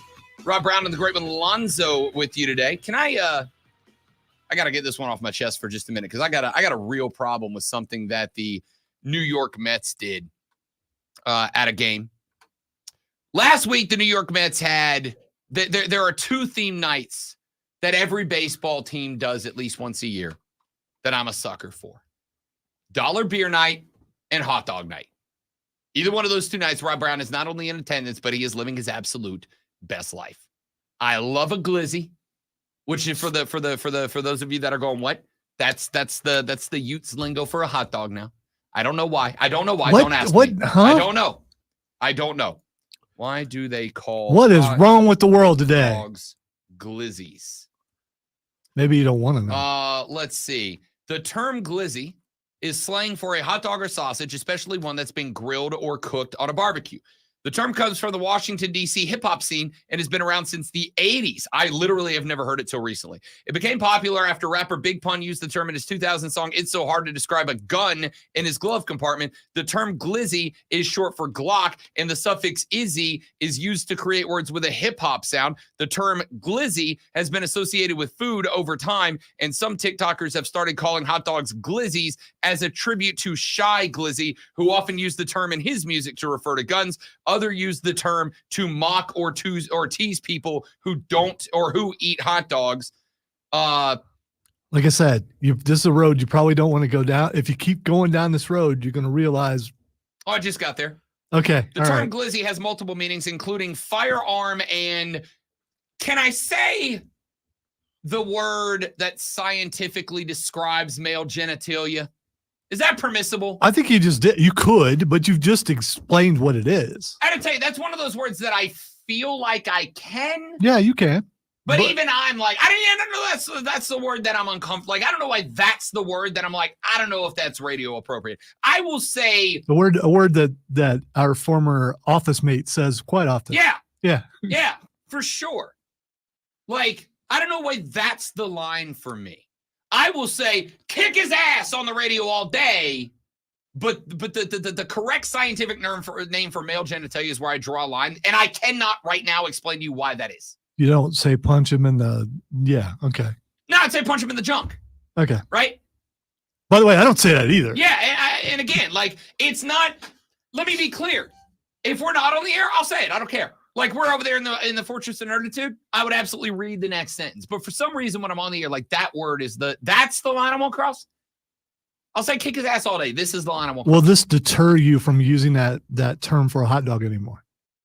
No, because I'm young. I'm cool. Are you? I think it probably should, because hot dogs are something that this show is known for. So if you start changing the name, people are going to get confused. Don't confuse the Armada. A hot dog's a hot dog. It's a glizzy. All right. Anyway, there was a Mets fan who was at glizzy night. It was dollar hot dog night. And apparently this guy was going bananas on the glizzies, just throwing dogs back like it was sponsored. And in this case, it was dollar hot dog night. Was his name Joey? I don't think last it was. name Chestnut? I don't think it was. Okay. I think this was just the guy. Is this what Kobayashi's doing now? I don't know. Okay. All right. I've watched the video of this guy. All right. He's just like a normal Mets guy. Was our guy Mets fan. Joe just happened to be up visiting? Just a normal Mets fan. He was just enjoying having the time of his life. And apparently he had so many dogs that people started buying dogs in his section and around it and throwing them to him for him to eat another one. Like, he became more of a show than the baseball game because he was pounding these hot dogs. You would have done that. You would have bought him a hot dog. You're damn right I would have. Yeah. All right? Because I appreciate the simple things in life. I'm going to tell you, on the list of incredible things on planet Earth, a glizzy at a ball game is inside of the top 5 things. You just, every time you say it, it makes me uncomfortable. Sorry, bud. You're gonna have to get used to it. That's what us young people call it now, and you're just gonna have to accept it. For how many more months till your birthday? like 7. So I got time. Okay. All right. All right. Because after that, you can say it all you want, but you've hit that number where you can't do that anymore. Jacob texted, "I'll gobble up some glizzies from Costco." You're damn right. No, you're damn right. You guys need to quit talking that way. Listen, I'm on the get unfat train right now, but I will tell you, when I was not on the get unfat train, it was not uncommon for me 1 to 2 days a week to go right down Woodruff, hit the Costco, and grab a couple of glizzies for lunch. Big fan, all right? So this Mets guy at the game pulled an Always Sunny in Philadelphia. He showed up to the game in a plain white t-shirt with Sharpie across the front that said across the top, so bad day to be a glizzy. And then underneath it, he was making a Did he mark. actually say glizzy on Yes. it? Does this Bad guy day to have be a a glizzy. this guy have a rap album? I don't think you need to. I'm just curious. I mean, it's advertising, dude. So, bad day to be a glizzy. And underneath it with a Sharpie, every time he ate a dog or drank a brewski, he made a mark. He made a tally on the shirt. So on his shirt, he's keeping track of dogs and brewskis that he's pounding at this ball game. And once people realized what he was doing, people started throwing him glizzies and started buying him brewskis at the ball game. And again, Rob Brown's a simple man. You take me to a baseball game, you give me a dog and a beer, and I am as happy as I will ever be in life. Okay? Like the list of things that are infallible when they come to making Rob Brown a happy guy. A dog, my woman, and a beer. When I say dog, I mean my actual dog. So the list of things infallible at making me a happy guy. My actual dog, my fiance, my family, and a brewski and a hot dog at a baseball game. Like, that's the list. All right. I just looked up the guy. That guy's got a rap album. I'm telling you. It's just, look, it's okay to call it a glizzy. It's okay to just buy into what the people are doing. All right. I, of course, am a man of the people. All right. So my man is keeping track on his shirt of the glizzies and the brewskis that he's putting down. So why are you upset? Here's why. I knew I'd get here eventually. Here's why. Because he apparently was causing so much of a distraction to the ball game that Met security came and kicked him out. They removed him from the ballpark. The only sin that my guy committed was enjoying one of life's great unadulterated pleasures. Unadulterated pleasures. A dog and a brewski at a game. There is nothing wrong with enjoying 30 of them at the game. If the rest of the Mets fans are more entertained by a guy knocking back dogs and beers at your game than your baseball team, it's because your baseball team sucks, New York. Maybe put a competent team on the field and your fans would care more about Pete Alonso than they do everyday Pete, who is just trying to live his best life. Mets, this is why nobody likes you. This right here, this guy was having the time of his life. The crowd around him was having the time of his life because he's more entertaining than your stupid baseball team, and you kicked him out. I hope you lose every game forever, New York. You suck. Back after this on the Rob Brown Show on the Fan Upstate.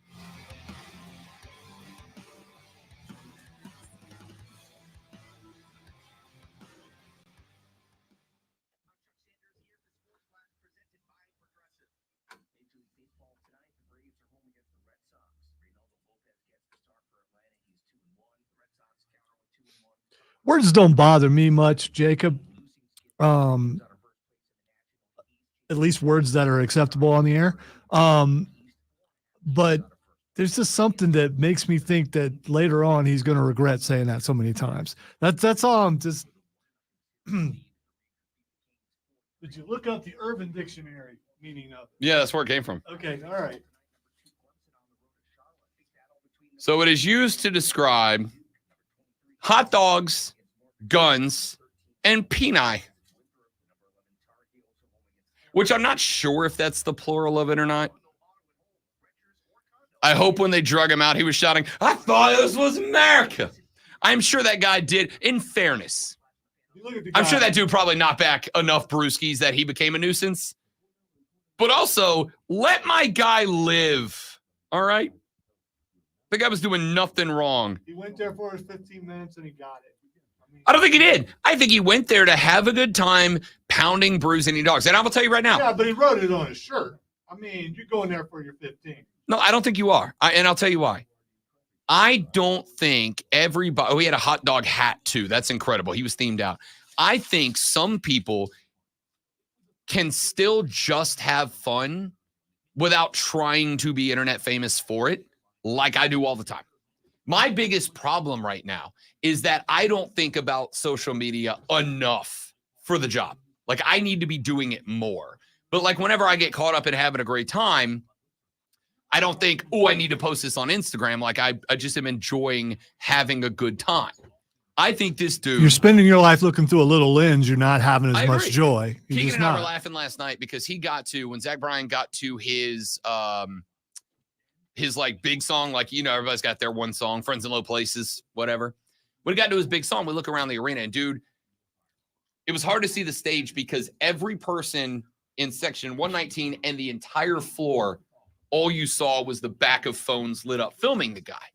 And I looked out, and when I say, I mean, I'm not exaggerating. I got to think 90+% of the people in that building were watching the song that they know him for through their phone screen. And it's a video that, how many of you sincerely have ever filmed a song at a concert and then rewatched it?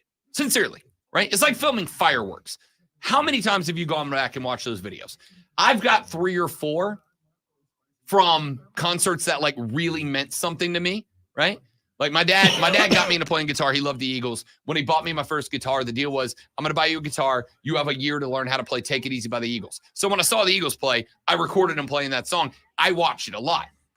But how many times do most people watch most of the videos they film? Put them down. I think this guy was just there to have a blast. Oh, you went from being a member of the use to coming at the use. Oh, for sure.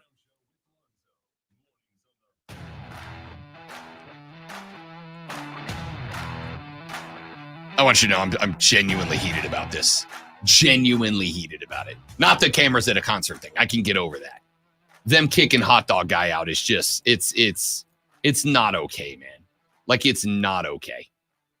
All right, let's get some more sports stories in here, shall we? We have talked a lot of NBA ball. We're going to keep talking NBA ball because I am sorry to tell you, that's the thing right now. We are also going to get to some NHL hockey because the Canes, the bunch of jerks, are down in a hole to the Rangers right now. I got 5 things that they can fix between here and there to get back in the series. They've got to win tonight. You cannot take an 0-2 deficit back to Carolina. Can't do it. You got to split in New York. So we'll talk about that. And New York can be beat in New York. I'll tell you how later on the show. But I got a couple of college football stories I want to get to. The first is one that I think is going to be entertaining as hell. Do you know who right now, in my opinion, has not just burst onto the sports scene, but has honestly become so much of a mainstay on the sports scene that I get excited when his name pops out? Snoop Dogg. Snoop has become like an icon in the sports commentary world. It started 4 years ago when the last Olympics rolled around, which was what? Beijing was the last one, I think. I don't remember. We got Paris coming up here in, God, what, a month and a half? Let's go. So last Olympics would have been a winter Olympics. Well, I mean, last Summer Olympics. Okay. I know, last Summer Olympics. Dude, that was 4 years ago. Yeah, I know. It's a long time ago. I had just gotten here. It'd be my first year here on the station. So last Summer Olympics, Snoop and Kevin Hart did one of my favorite sports shows of all time. They did a nightly wrap-up of the Olympics from the perspective of people who probably have never watched the Olympics, right? And they were friggin' hilarious. If you have not seen Snoop and Kevin Hart giving a review of dressage, you know what dressage is? The dancing horses. You've seen the horses that come out and they like sidestep and they dance and they prance around. I'm going to tell you right now, it is something that 99% of my life I am actively avoiding.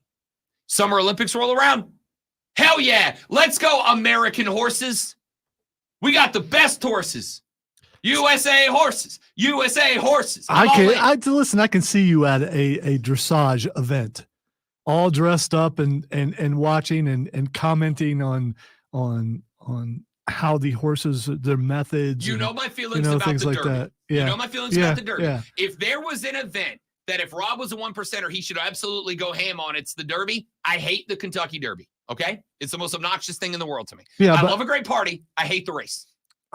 Dressage would be there with all your people, your 1%ers. I mean, so is the Derby. It'd be like hanging out at Cotillion. In fact, the Derby should be the event that I'm all in because there's two distinct audiences at the Derby. There's the audience over here with the funny hats and the men's juleps, and then there's the rednecks in the middle that are shirtless in the mud, jumping off of porta potties and slamming Mick Ultras. That's my people, and also that's my people. The duality of Rob is very real. I should love the Derby.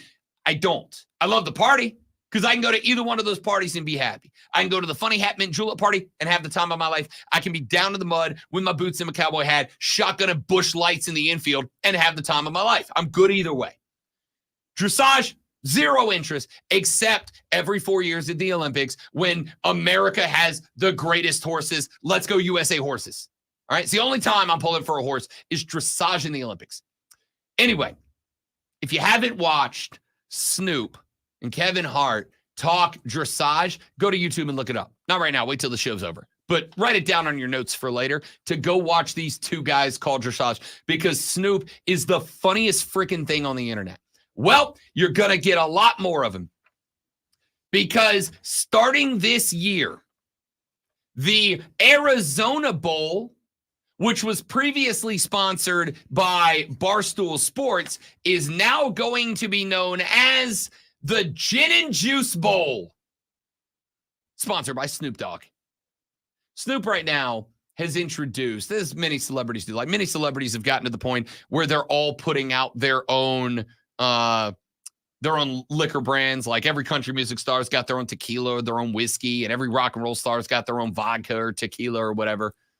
And it all kind of started with Sammy Hagar with the Cabo Wabo tequila, which is Sammy Hagar's tequila, and then other guys spin it off. And I'll tell you, the majority of those are just repackaged something else, right? It's like, it's just Jim Beam, but they slapped a new label on it. Just like those generic vegetables you get in a grocery store are actually made by Del Monte or something like that, and they put the Food Lion label on it, right? Or it's whatever. That whiskey you bought from your favorite country music star is the exact same whiskey I'm buying for $20 less at the liquor store because he didn't slap his logo on it, and it doesn't taste better, and that's okay. Except for Conor McGregor's, he makes that himself. Yeah, for sure. For sure. It's definitely not just repackaged, whatever Irish whiskey. Doers. Anyway, Snoop, to join in that, along with Dr. Dre. Shane says Nick Jonas has his own tequila.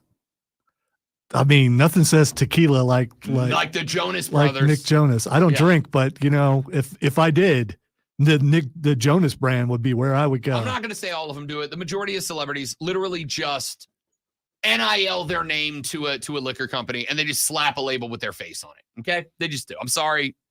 It's the exact same tequila I'm buying for $20 less. Anyway, the point here is there's one exception to that, which is Snoop and Dr. Dre's Gin and Juice, which of course comes from one of their classic songs from back in the day when hip hop was very good. I'm sure you're going to explain this, but just in case you don't, what's the point of them sponsoring a bowl? To get you to start sipping on gin and juice. So this will, okay. All right. So it is an actual brand now as far as the refreshment goes. Yeah. Okay. All right. All they want to help you do is roll down the street smoking Indo, sipping back on gin and juice. I'm just curious when Way back. when the Poulon Weed Eater Bowl happened, did that make you go out and buy a Poulon Weed Eater? Listen, it's just exposure, just like everything else. Okay. I know. The key is not to get you to jump off your couch and go buy a weed eater. The key is so that the next time that you go, golly, I need a new weed eater, they're the first name that jumps in your mind. Right? It's the same thing. Rob Brown isn't drinking right now while he's talking about the Snoop Dogg Gin and Juice Bowl, but there's a very good chance that this Friday evening he will be. Going to call the first Liberty home game of the year. Can't wait to get back on the mic for that. And then when that's Yeah, over, I was going to say, but he's not doing that Afterwards, during. Yeah, correct. yeah, okay. After I'm done calling the first Liberty home game of the season, the GSP's female professional soccer team, can't wait, going to be at Paladin Stadium as well. As soon as I'm done with that game, I'm going to head back to the house, and there's a very good chance that old Robbie B is going to be in the mood for a spirit before he calls it a night. And you know what's in my brain right now? Snoop Dogg's gin and juice. So there's a very good chance I'm going to be like, you know what? I'm going to try it. I'm going to stop by and get some. I freaking love Snoop getting involved in everything sports right now. He was at WrestleMania this year, got on a mic, and he was the funniest thing that happened all night. On a show with Pat McAfee on it, he was the best thing. When they went and got the table, do you remember what he called it? He called it the family reunion table. And if you've ever had a family reunion in the South, that's exactly the table you used for it. He was spot on, and it was like, because never once have I put that together, and Snoop Dogg did it for me. It was incredible. And also Michael Cole insinuating that he was hotboxing Snoop's trailer with him before WrestleMania started was my favorite thing. I think that was the truth, actually. I'm not saying it was or wasn't. I'm just saying the fact that he even was willing to insinuate it was incredible. McAfee's a bad influence, and he probably got him to go in there. Yeah. Or Michael Cole is just a dude. Just a bro. Anyway. Nah, I don't know. Snoop Dogg's Gin and Juice Bowl. I don't even care who's in it. Here's all I want out of the Gin and Juice Bowl. Snoop on it. I want Snoop on commentary. I want Snoop calling that game. But aren't there usually packages that go along with that for the players from the sponsor? I don't know, man. That's just You got a problem with the booze company sponsoring a college bowl? No, game? I'm just saying if there are care packages, hopefully they're being carded. I'm sure they are. That's all. I'm sure they're not going to be handing out gin and juice to the guys, but I'll tell you right now. Isn't that kind of what they do? The sponsors take care of the players. They send them places like amusement parks and stuff, and then they give them goodie bags. Yeah. I mean, you have to put a gin and juice in it. Okay, because that's a totally different kind of goodie bag. You know what Snoop's giving them. You know what Snoop's giving them a chain and a discount card to the Snoop Dogg pharmacy. That's what he's hooking them up with. Here you go, boys. Have a great offseason. You said it's in Arizona? Yes. What's the legality in Arizona? Is weed legal in Arizona? Arizona legalized recreational marijuana use in 2020, and that's why Snoop picked I'm just saying this is Snoop's like, I'm getting a bowl in Arizona, Colorado, or Washington, nowhere else. This could be a little risque as far as what might be in that bag when you're a player. Live your best life, boys. Live your best life. All right. Shane said 21 and over gin and juice, under 20, just juice. Ladies and gentlemen, the Snoop Dogg Just Juice Bowl for the players. Everybody else, yeah, you're in good shape. Do we want to talk? Okay, we haven't yet. Mainly because do we want to talk about this Deion Sanders social media thing that's going on right now? Do y'all care? Do y'all want to get into that a little bit? Like, on one hand, I do. On one hand, it kind of feels like a big deal. Yeah, it's been talked about nationally and on other shows, but the things it's Deion Sanders. What do you expect? I mean, oh my gosh, he's gotten older. He's not going to act like he did when he was in the league or in college. I'm gonna go. He's just doing what I'm not surprised by it at all. I'm gonna go. Deion talking is fine. Deion talking to college kids is not. Yeah, but he was doing it to the college kid's dad. I understand. Who started it? Not. No, I mean, no. He did not start it. Shador started it. All right. Shador First of all, started it. Dad Deion no, that's it. The dad started it with the adults. The kids can go back and forth, but the dad jumped in and brought the adults in. Okay. That's what the dad did. You know me, great one.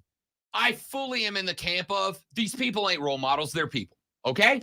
You should not have to go out there and talk to your kids and be like, Michael Jordan, Jerome. No. If your kid says an athlete's his role model, all right, just say no. Just say no. I mean, there are some athletes that are great role models. Kirk Cousins, fine role model, right? I never thought I'd hear you say just say no. Just say no. It made me sound like freaking Rob Van Dam over here, all right? I don't do that. And there's a good reason for it. It's not because I'm against it. Live your life. I don't care. Your first name is Rob. I mean, so you're already partially there. RB3. There you go. I do that at hockey games sometimes. There you go. So, all right. So, anyway, I don't know, because on one hand, I'm like, Coach Prime is Coach Prime, and he's going to be Coach Prime, and the reason he's there is because he's Coach Prime. He is just a dude. He's a big-ass boy is what he is. God dang. But on the other hand, I'm like, you also are the coach of a D1 program that's going through some rocky times right now on Rocky Mountain High. Maybe not the right time to be doing this. And also a dad. And as a dad, I've been really angry at teenagers who are treating my son poorly or my daughter poorly. And I understand the anger. I get all that. So I really don't have a problem with it. You know what? We're going to talk about it now. We're going to talk about it when we come back. This Dion social media scandal is, like I said, I've been back and forth on it. Part of the reason we haven't brought it up yet is because I'm not really locked in on one side or the other. Like on one hand, I'm kind of like, hey, Dion, maybe chill out just a little bit. And on the other hand, I'm like, your school right now is as volatile as any in the country. Your school right now is on very shaky ground. You've had 33 kids leave. You got 31 kids coming in. You are right now having kids not just leaving, but some of the best recruits you've ever had are leaving and saying, I don't want to be part of a clickbait program. And then you turn around and what do? The very next day, you start being clickbaity again. Why is it a problem for you for there, but it's not a problem for you for anywhere else? We're going to talk about it. It's a problem in other places. No, man. Let them play. Let them live. That's what you say. We're going to talk about it when we come back. Texter said, Rob, get you a Prime Energy drink and help out your bro, Logan Paul.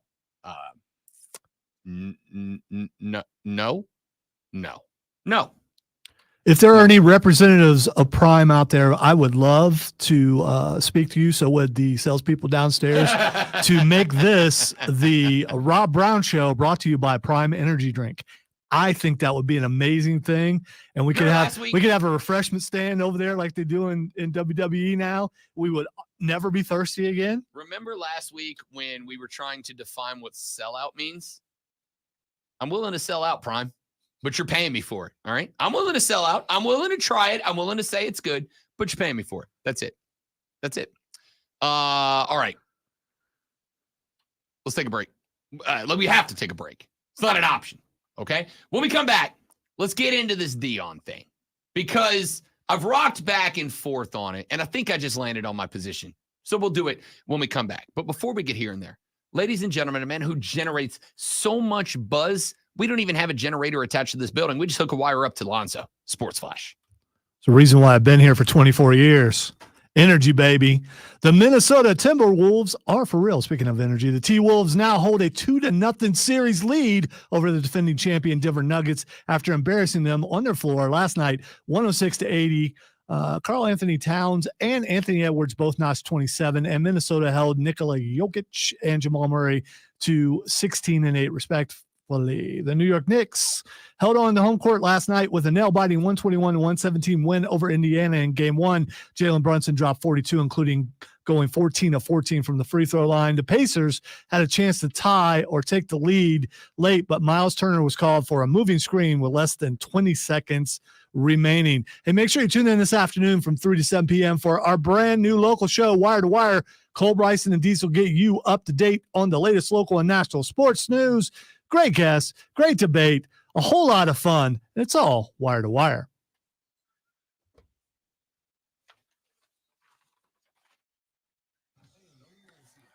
Look at that. I did it again. Make sure I didn't do that in the last one. And I did.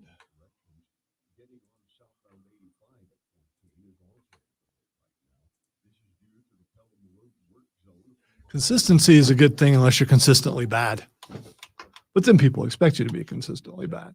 So when you're not bad, then it's a big surprise. So I guess that's okay.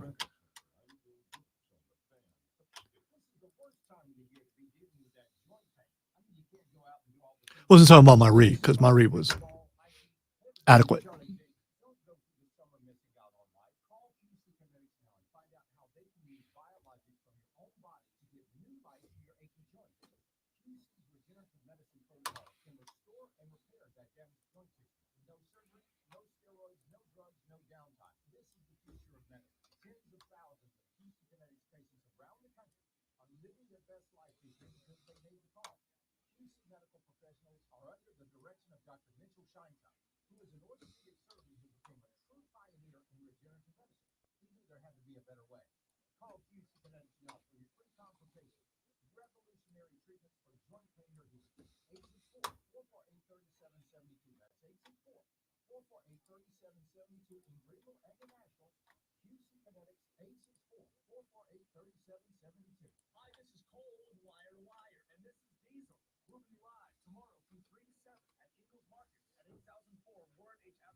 By the way, I could not write Grizzy on my Glizzy. Glizzy on my chapters. I couldn't do it. Why? I just couldn't.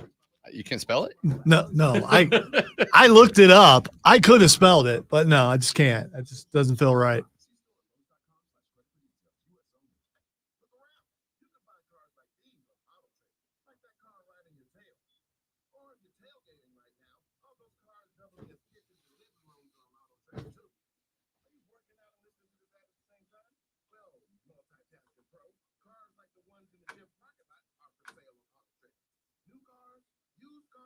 Thank you, Stephen.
Hey, Big Daddy, how you doing? Real good, Corey LaJoy. Welcome back, ladies and gentlemen. The third hour of the 4-hour sports talk extravaganza. The four most electrifying hours of sports talk entertainment are in your ear holes right this very second, where we celebrate the glizzy here on the Rob Brown Show and the Fan Upstate. No, we don't. What's this we? The show celebrates a good ballpark glizzy is untouchable. It's the best thing. Man, I hope we get a corporate email saying to stop doing that. I don't think we will. I wish I knew someone in corporate who I could get to send you an email to ask you to stop doing that. That checks out better. All right, let's get into this Deion Sanders thing because I bounced back and forth around it, and there was something about it. There was something about it that wasn't sitting right with me, which is unusual because as Lonzo pointed out, like 98% of the time when an athlete or a coach or whoever pops off and has an out of character moment, my response is, let my guy ride, man. Let my guy ride and ignore The haters. Just ignore him. Who cares, right? It's not your job nor responsibility to be a role model. If you're just a good guy, if you're just a good person and you are a role model, good for you. That's awesome. But it is no athlete nor coach's job to be a role model. It is no athlete nor person's job to set any sort of standard for the kids. It's not their job. Chuck Barkley said it 20 years ago, and it rings true today. They are not athletes, they are not role models. They are athletes. And if you are telling your kid, look to this athlete to be an example, that's on you, man. That's bad parenting. It just is. If your kid comes home and goes, oh, so-and-so's my role model, it's on you to decide, is that a good role model for that person, for that kid to have? And if so, great. And if not, to then parent them away from that person as a role model. Hey, listen, that guy's not a role model. And here's why. And have a conversation about it. So it's weird that this thing with Deion Sanders kind of bothered me a little bit. Normally, it doesn't. Normally, when some rando on Twitter pops off at the mouth at an athlete, and that athlete brings the fire of their millions and millions of followers down on that fan, 90% of the time, I'm totally fine with it. Like, hey, it serves you right. That'll teach you to fire off a tweet at a guy who doesn't otherwise know you even exist. You got it back in spades. That's on you. But this one didn't sit right with me. This one kind of bothered me a little bit, and I didn't know why. So if you haven't heard what's happening, at this point, I got to assume the majority of you have, but I'll get people caught up just in case. What ended up happening was his son, Shador, who was the quarterback at Colorado last year, got into it with a kid who transferred out of the school. The kid left the school. He had some comments about Colorado and why he basically put out a statement why he was leaving, which is his right to do. And Shador, paraphrasing, because I can't find the tweet right now, but paraphrasing, basically said, I was on a team with this guy and I don't even know who he is, so he's not relevant to us. Which is kind of cold. All right, here's what Shador said. I don't even remember him. TBH, bro had to be very mid at best. There it is. Hit him with the MJF. Mid. Which is kind of cold, right? It costs nothing to just ignore that guy. Just move on. But Shador popped back off. Well, then a social media user who goes by the name KB and has fewer than 300 or had fewer than 300 followers on Twitter, responded and tagged Deion and said, quote, tell your son stop act like he the coldest out here, then put up a 4-8 season, which if we're being real is kind of funny to me. It's kind of funny. It's an accurate burn is what it is. It is. There is no burn that is better than a true burn. Scoreboard does not lie. Tell your son stop fronting when he's a 4-8 quarterback. Well, Deion wrote back and said he will be a top 5 pick. Where your son going, LOL, I got time today, LOL. And yes, that was the correct numbers of L's and O's in that tweet. And, like I said, 98% of the time when an athlete or a coach dunks on somebody like that, I'm usually like, pop, got him. Good one, Deion. You got him. But this one didn't sit right with me. Like it bothered me for some reason. And I couldn't figure it out. I just clicked on KB, and according to his what he says he's a professional athlete. Sure. This is the guy that he's going after. For the record, the fact that me and you, and I'm going to go ahead and guess 0 people in this audience know who it is, should be irrelevant to Deion Sanders, right? Should be irrelevant. Unless he knows them.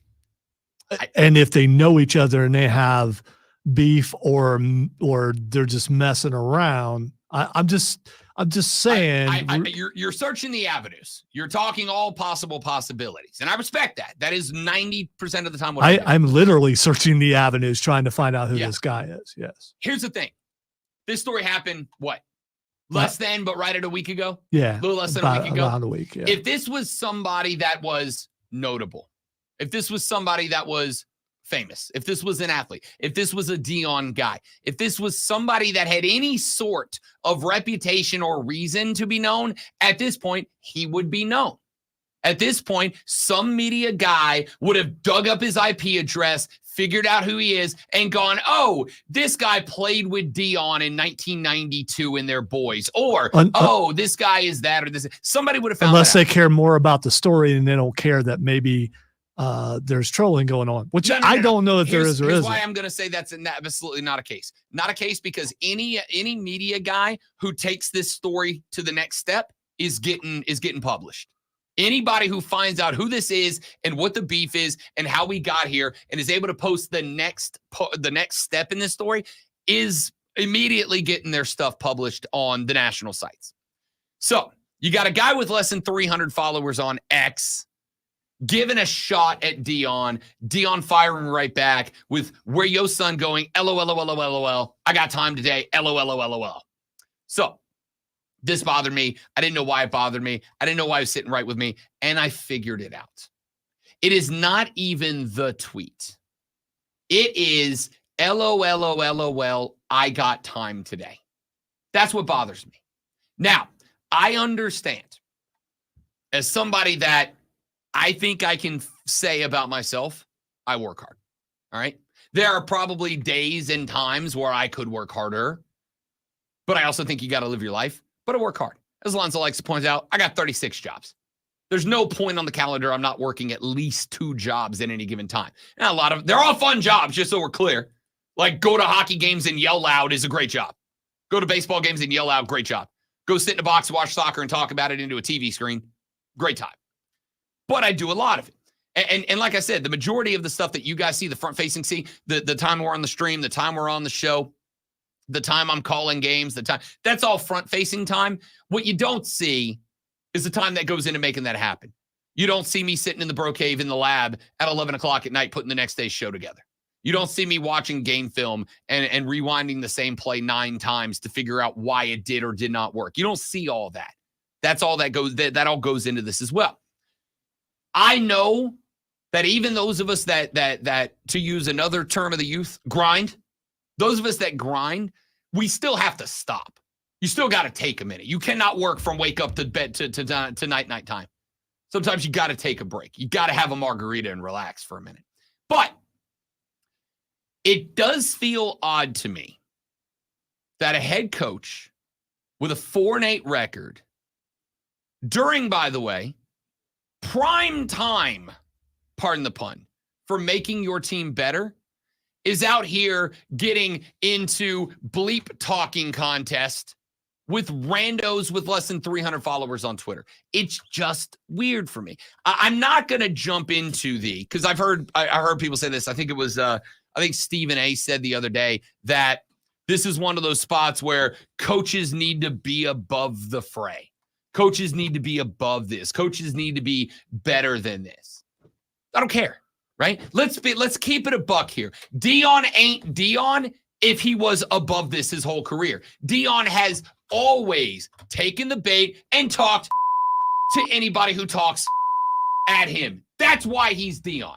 If he wasn't that, he would have been a really good baseball and football player, but he's prime time because when you talk it to him, he talks it back. So I get it. This is, as Lonzo pointed out, as on brand gets.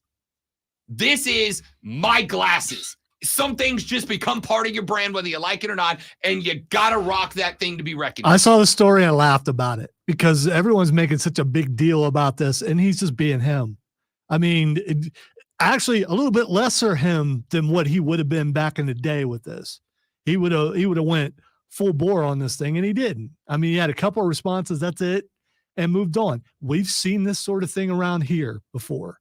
Where why would a coach respond to such a thing? Don't they have more things to do? Why aren't they coaching? And I mean, you know, they're human too. You respond. It came at his kid, and so he defended his kid. I just don't have a problem with it. So here, let me, as we talked about this yesterday. It's the same thing as why is the president playing golf? Because, you know, you don't have to be the president all the time. He's being a dad. Should he be off coaching and not paying attention to social media? Yes, yes. Let's be real clear. He was 4-8. Yes. No. He still has. I mean, anyone can pick up their phone. How many times do you pick up your phone in an hour? All the time. Right. I'm not being paid $20 million to run a So program. what does that have to do with picking up your phone? It. Let me tell you where the dad thing comes for me. I'll tell you where the dad thing comes in for me. I don't have an issue with that take if his kid didn't start the fire, didn't start the salvo. Right?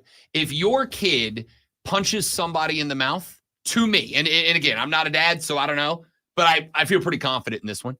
If your kid punches a kid in the mouth, as a responsibility, it's your job to let your kid get punched back in the mouth and learn that lesson. That if you pop off, you're going to get popped off too. Welcome to the real world, kid. I'm not going to be around forever. By the way, Shedeur didn't start this. Right? The other guy did. The other guy. He came at his dad, so he defended his dad. Then it started, and then the dad defended the son. I don't see why it's a big deal. To me, the kid's statement was more here's why I left the program, which is very understandable. Again, do I particularly care? Not really. To be honest with you, I've already forgotten the kid's name. Okay, this wasn't like Travis Hunter. And so did the coaching staff. That's the reason why this is a thing.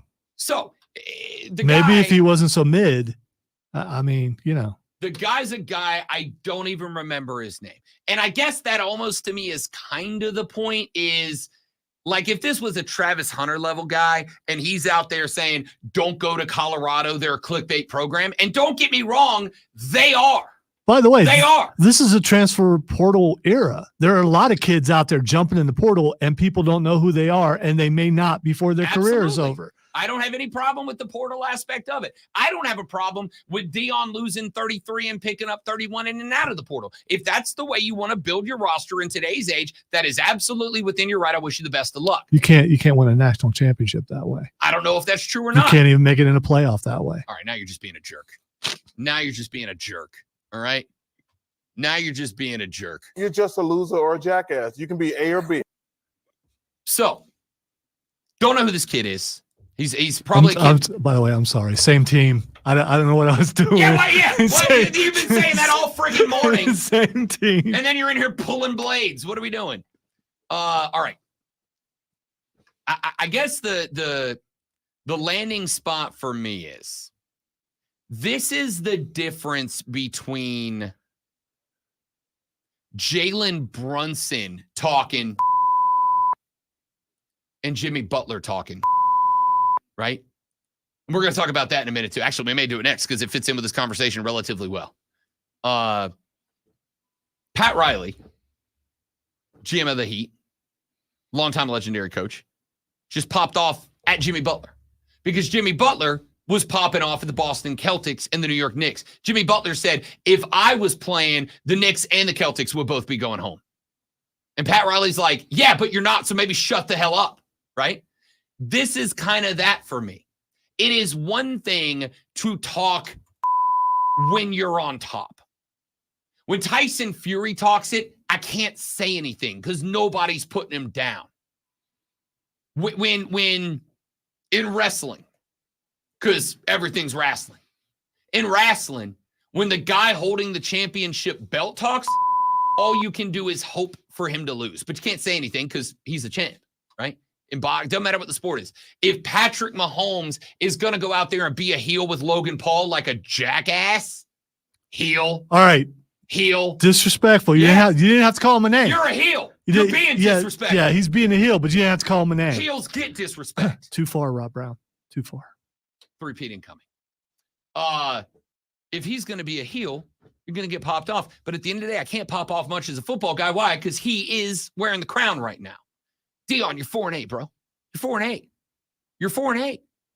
The most successful thing that you have accomplished in the last year and a half is me buying a pair of your sunglasses. That's the best thing you've done is get Blenders on the map. You bought more than That's it. One pair, didn't? I thought you bought a couple pairs.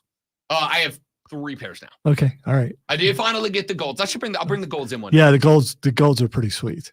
See, the problem is I can't wear them unless I match them to what I'm wearing. So I can't just pop on, like they wouldn't go with this. I can't just pop on the golds with this. It's red and black. Wouldn't they go? I also got a pair of the new ones, the Miamis. The Miami vibes, they're good. When they go with your Saints gear? Yes, that's why I got them. Okay. I got them for Sundays. Okay. That's exactly why I got them. Not that I know about fashion. I was just guessing. Yeah, that's why I got them. Anyway, the point here is, I think the problem that I have with it is that after you have players leave and saying, quote, he was destroying guys' confidence and belief in themselves, end quote. And then he's got his kid going out there saying, bro had to be very mid at best. For a coach that's 4-8. And let's be clear, if you want to use the portal to build your team, I'm good with that. Norvell did it. He won a national championship last year. Didn't Dion like double the win total from Colorado from the year before? Yes, and don't get me wrong. Okay, he still was an upgrade. I mean, it's still only 4 wins, but it's double what? Yeah, absolutely. And maybe next year he goes and wins 6, and maybe then 8, maybe then 10. Who knows? But what I do know is this: if you want to build your roster in the portal, that's fine. But you had 31 kids leave. They left for a reason. That wasn't 31. I don't think you kicked 31 guys out of your program. Maybe it is. And even if you did, that tells me you recruited like ass the year before because you had 31 kids you wanted gone. After you, because what did we say last year? Most coaches, when they're cycling the last guys out, they earn themselves 2 or 3 years before I really come down on them. Not Dion, because Dion wiped half the roster before he stepped on the campus. Remember, he showed up with his bags and they Louis. That's what he said. Yeah, but he came in with more pressure than what a normal coach comes in. Correct. And it's his responsibility for it. He's the one that did that. He didn't go. Nobody said, let's put pressure on Dion. Dion said, bring on the pressure. Well, if you do that, you better answer the bell. So you're saying he was doing a lot of talking like he was online when he responded. He's just being him. I agree. What I'm saying is sometimes it's best not to be you. Sometimes. And when you just got your ass kicked, it's probably not good to walk in the door the next day and go, I'm the baddest Mo you know what in here. I don't ever want to be me until I look in the mirror and I'm like, yeah. Look, Rob Brown's loud and boisterous. Probably not the best idea for him to do it at a funeral, right? There's a time and a place to shut it down. Well done. Thank you. That's a good analogy. I kind of nailed that one. I really stuck the landing on that one. I'm very proud of me. Like Dion is, for no reason. Very proud of myself. All right? I think it comes down to, bro, you're 4-8. You're 4-8. You're getting paid more money than any coach in Colorado history to be 4-8. You need to stop talking until you start walking. Now, if Dion was 10-2 last year, talk the talk, baby. I ain't mad at you for it. All right, we'll get to this Jimmy Butler thing coming up later on in the show. I got a bunch of y'all texting. 71307. Start your text with FAN, F-A-N, FAN, F-A-N. We'll read them on the air when we come back. What's your thought on all this? You good with Dion popping off on Twitter, or do you think he needs to maybe can it until he, I don't know, does something? The Rob Brown Show rolls on. It's the Fan Upstate.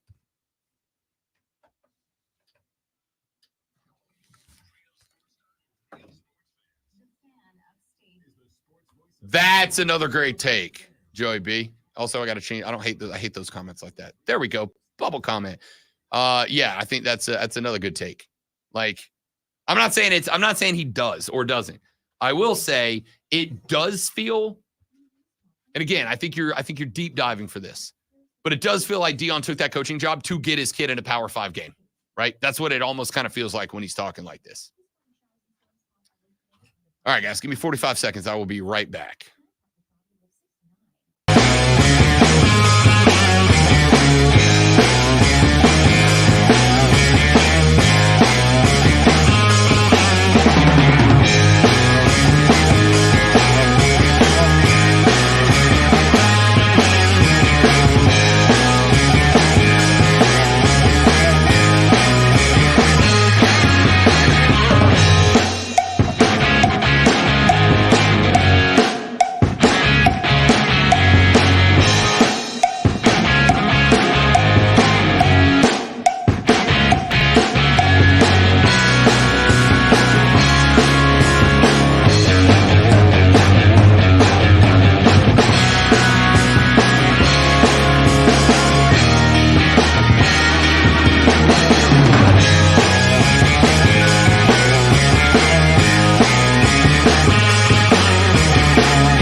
The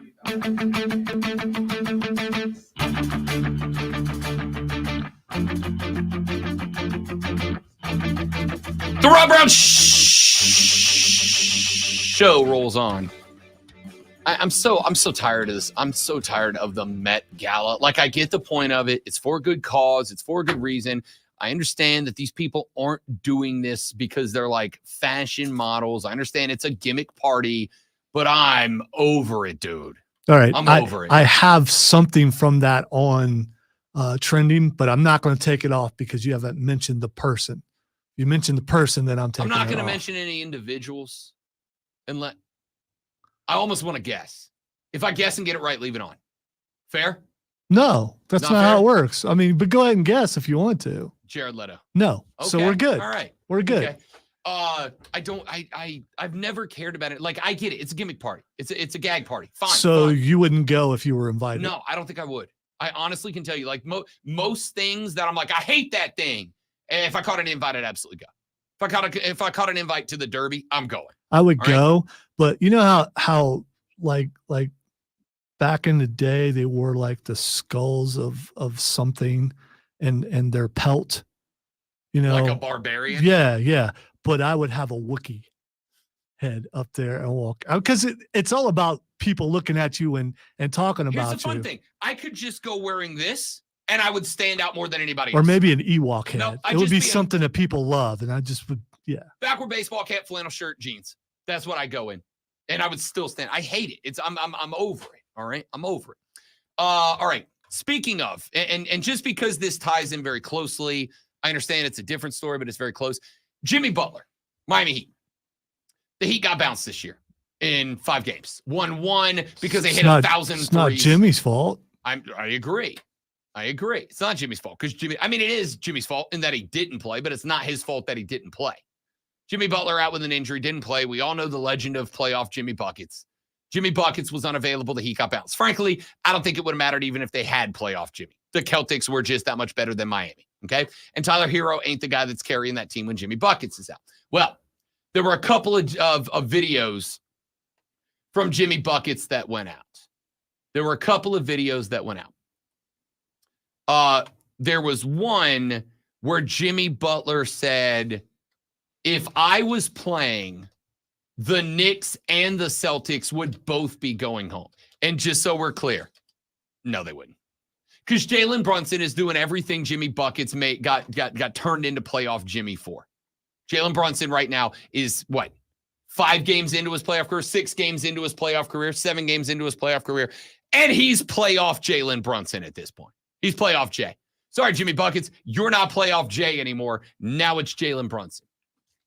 So there was a video that went out where Jimmy Buckets said, if I was playing, the Celtics and the Knicks would be going home. And then there was another video that went out where he was talking to some dude at like a block party, sipping on what I can only imagine was gin and juice.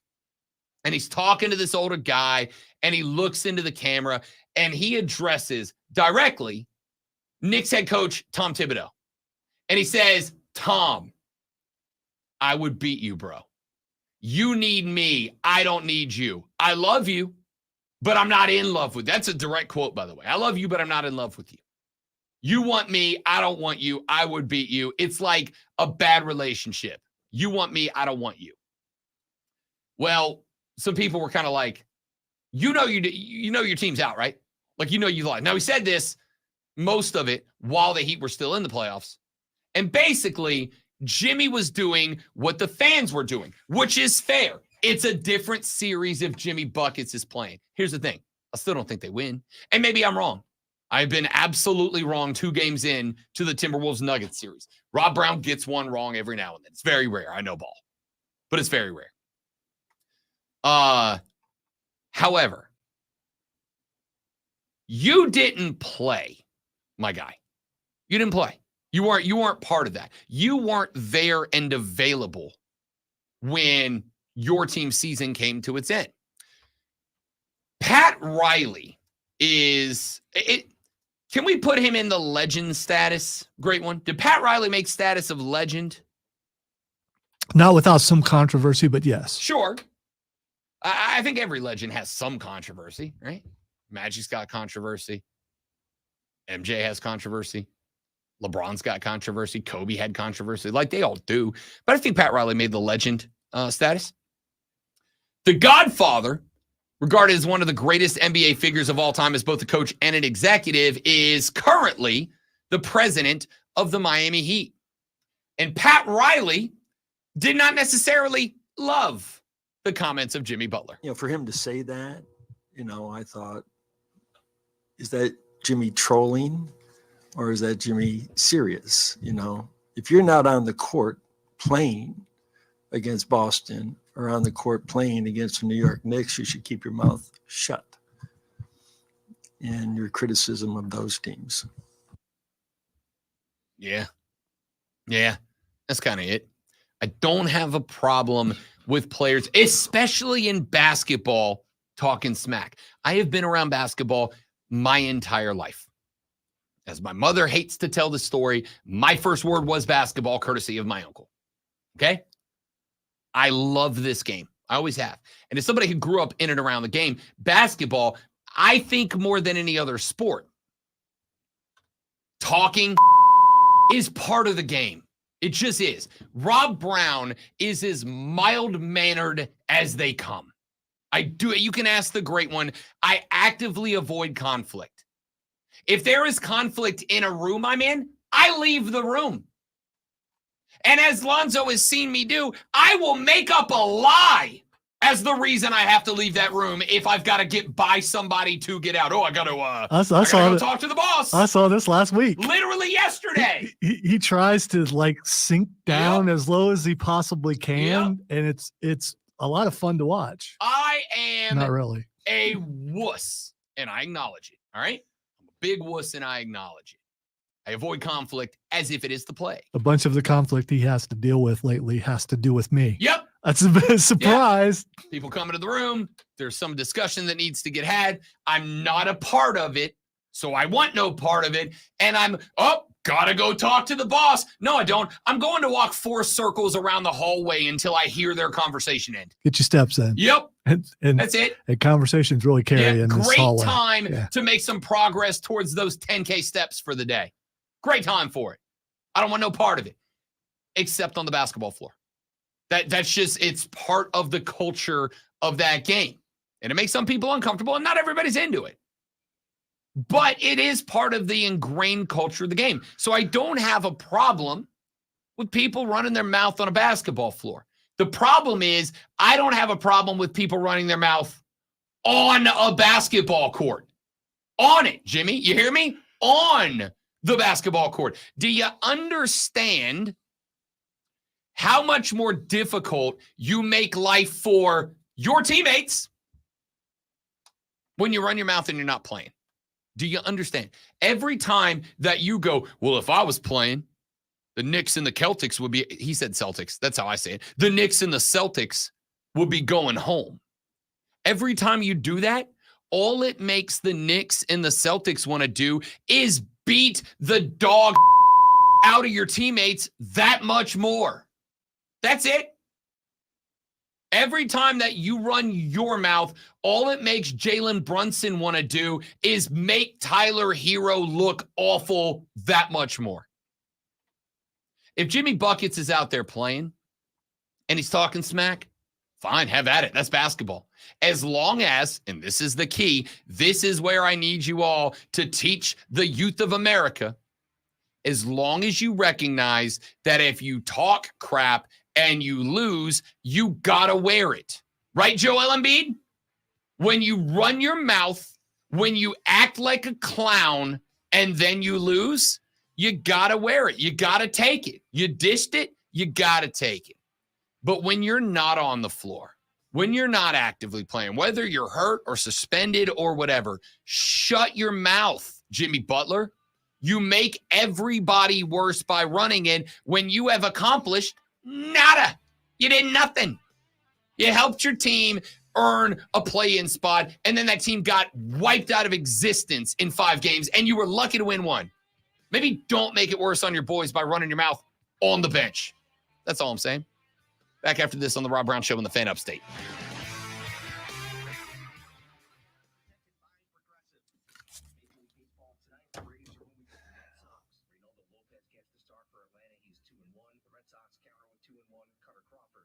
NCAA top 25 baseball rankings are out. Tennessee is the leader up 2 spots from number 3 a week ago. Clemson jumped 2 spots to number 2 this week, while former number 1 Texas A&M down to number 3. East Carolina down 1 spot to number 6. The Duke Blue Devils up 1 spot to number 9. Tar Heels jumped 1 spot to number 11. While Wake Forest is up 1 spot to number 12. South Carolina up 2 spots to number 13. On the schedule tonight, number 2 Clemson on the road at Charlotte. Big battle between number 6 East Carolina and number. All right, what do y'all want to talk about next? I feel like I've been a dictator today. What do we want to get to?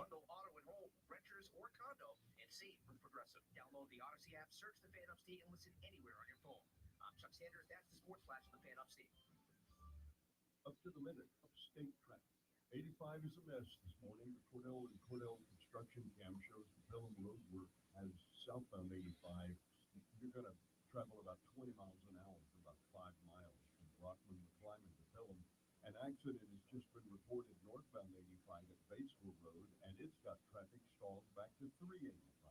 From the News Talk, Kendrick v. Drake. I have no take. Lonzo, as he usually does, believes it's all a work, that it's just a hype driving machine.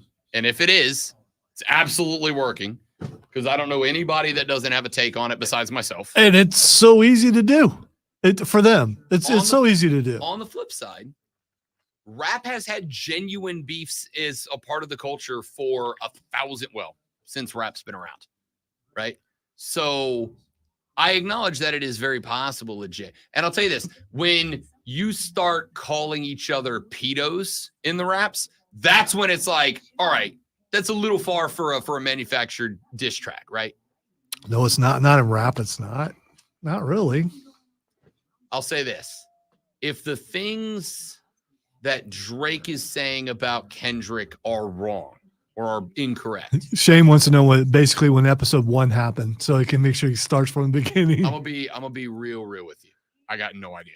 I know someone who would know. It is one of the. If you ask Will, he'll be able to tell you exactly when it started. Which son? Will? Oh, you ask Will, he'll be able to tell you exactly. It is one of the first times in my life that I genuinely feel 100% disconnected from the youth. Like, I know we make that joke all the time, but ordinarily, like, I may not be involved, but I know what's going on with the youth of America. Is one of the first few times that I'm like, I have zero connection to this. I'm not a Drake guy. I'm not a Kendrick Lamar guy. Like, I listen to rap. They ain't on my list. That's not to say they're not great. I understand they're both great rappers. They're just not for me. One of them's from Canada, right? Drake is from Toronto. I knew which one. He has a lot of teams that he pulls for. Correct. Yes. Did he do a video inside of a room thing? Was that him? Can you pull specific commercials and play them? Like out of a rotator? If I want to. If you mean promos or actual commercials? Promo. Okay. If we can, because I'm all about cross-show promotion. There's a promo with Cole running that I'd like to run and respond to. Yeah, but I need to know specifically what it is. It's one about being committed. I'm assuming he's a conversation. Well, Cole is the one who puts them in, and I don't know if he titles them. If you see one, great. If not, is it a 30 or 60? I want to say 30, but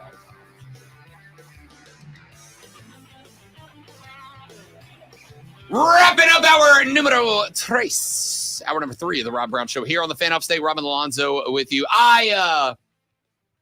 One of the things when we started our brand new show, Wire to Wire with Cole Bryson and Diesel in the afternoons, one of the things that we had established as a goal was that we play on the same team, but drive each other to be better, right? It's like siblings. You're going to fight with your sibling, but you love your sibling. You're going to fight with your teammate, but you love your teammate. You're fighting because you know that it is making you better and it's making them better too, because you want to be better than them and they want to be better than you, but you both know you succeed when you are both the best version of yourselves. Yeah.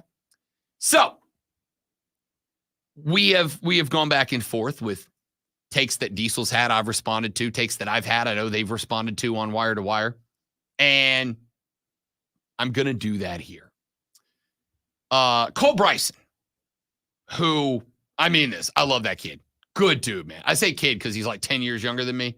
He is a grown-ass man, all right? But I love CB. Good dude.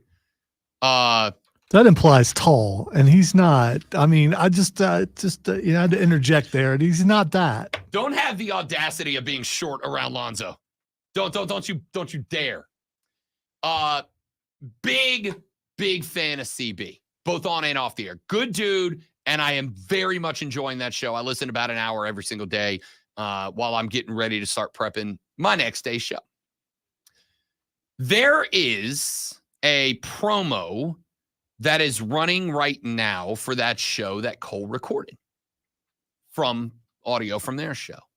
Lonzo is being a phenomenal human being and with zero assistance from me trying to hunt it down on the system. If you don't find it, don't worry about it. It's not a huge deal. You got it? All right. Hey, I mean, come on, dude. Attaboy. That's why we keep you around. This is we stuff like you have any. Anyway. The audacity, sir. Okay.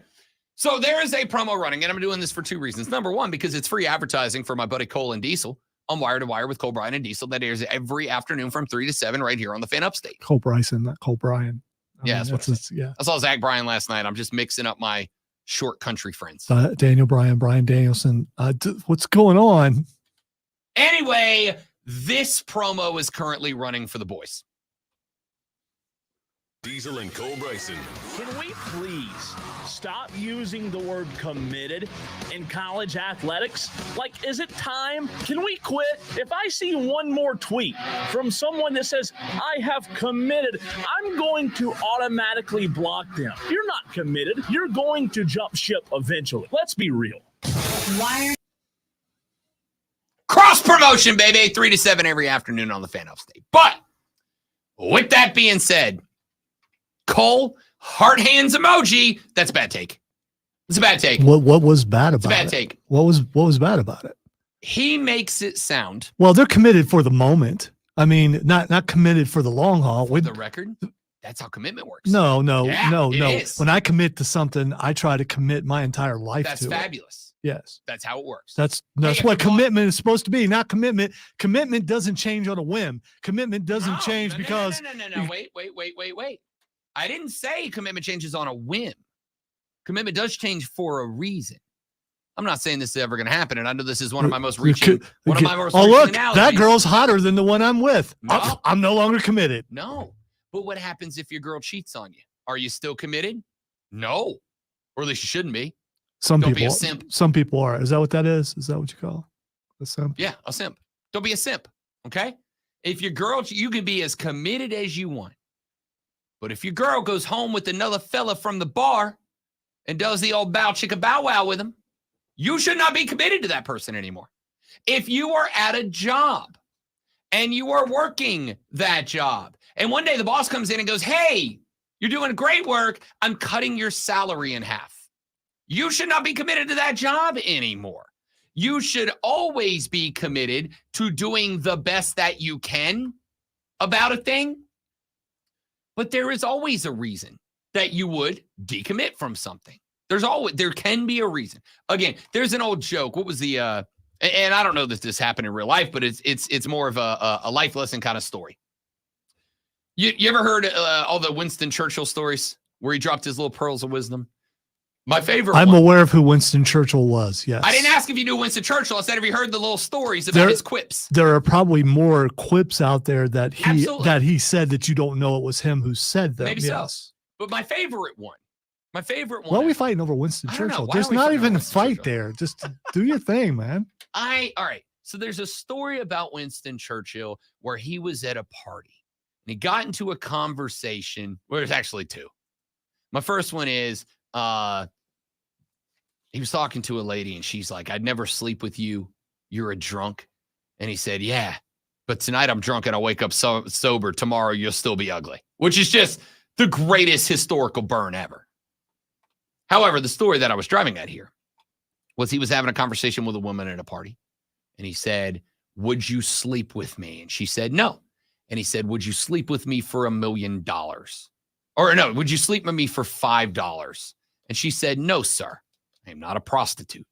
And he said, would you sleep with me for $1 million? And she said, for $1 million, I would sleep with you. And he said, oh, so you are a prostitute. We just got to haggle on the price, right? Great burn. Great burn. Great. And it's a great point. It was more succinctly said one time by the $1 Million Man, everybody's got a price. See, I'm just having a hard time seeing Winston Churchill at a party. I don't think any of those stories are true. Trolling for girls. I just don't. I don't mean, think, you know. First off, I absolutely do see him trolling for women. Winston Churchill was absolutely. He is a person of power. He doesn't have to troll. No, that's you still do. Yeah, you at least got to put it out there. The Klingons would be out there. There's no. I'm just saying. Point is, it's a great little anecdote to be a little more philosophical about what the $1 Million Man said so many times. Everybody's got a price. Your commitment comes at a price. That would be like when you're driving along and as a teenager, when girls would flip us off, one of us would have a 20 and just put it up in the window. Yeah. And they would immediately just drive off. Yeah. It's the old definition of, oh, that guy's got money, I should treat him differently. Which I'm going to say we all do. We all do it. All right. Most of the time we just put up $1 because, I mean. Because you're in Ohio. No, you didn't see what the girls look like. Because you're in Ohio. That is unfair. Burn. I sent you a video of an Ohio State girl who caught something that just. For the record, that girl's catching a ring. Yes. Way. All right. Lonzo sent me a video from an Ohio State frat party where this guy is underhand chucking beers into the crowd, and there's a guy filming, and he like goes to catch the beer, and this girl like Odell Beckhams him, one hand's upside down behind, turns, hands the guy the beer, and just has like the look, like you know how you feel right now. I told Ron, I'm like, that's wife material. That is straight up, I'm leaving college married material. Anyway, the point here, let me get back on topic.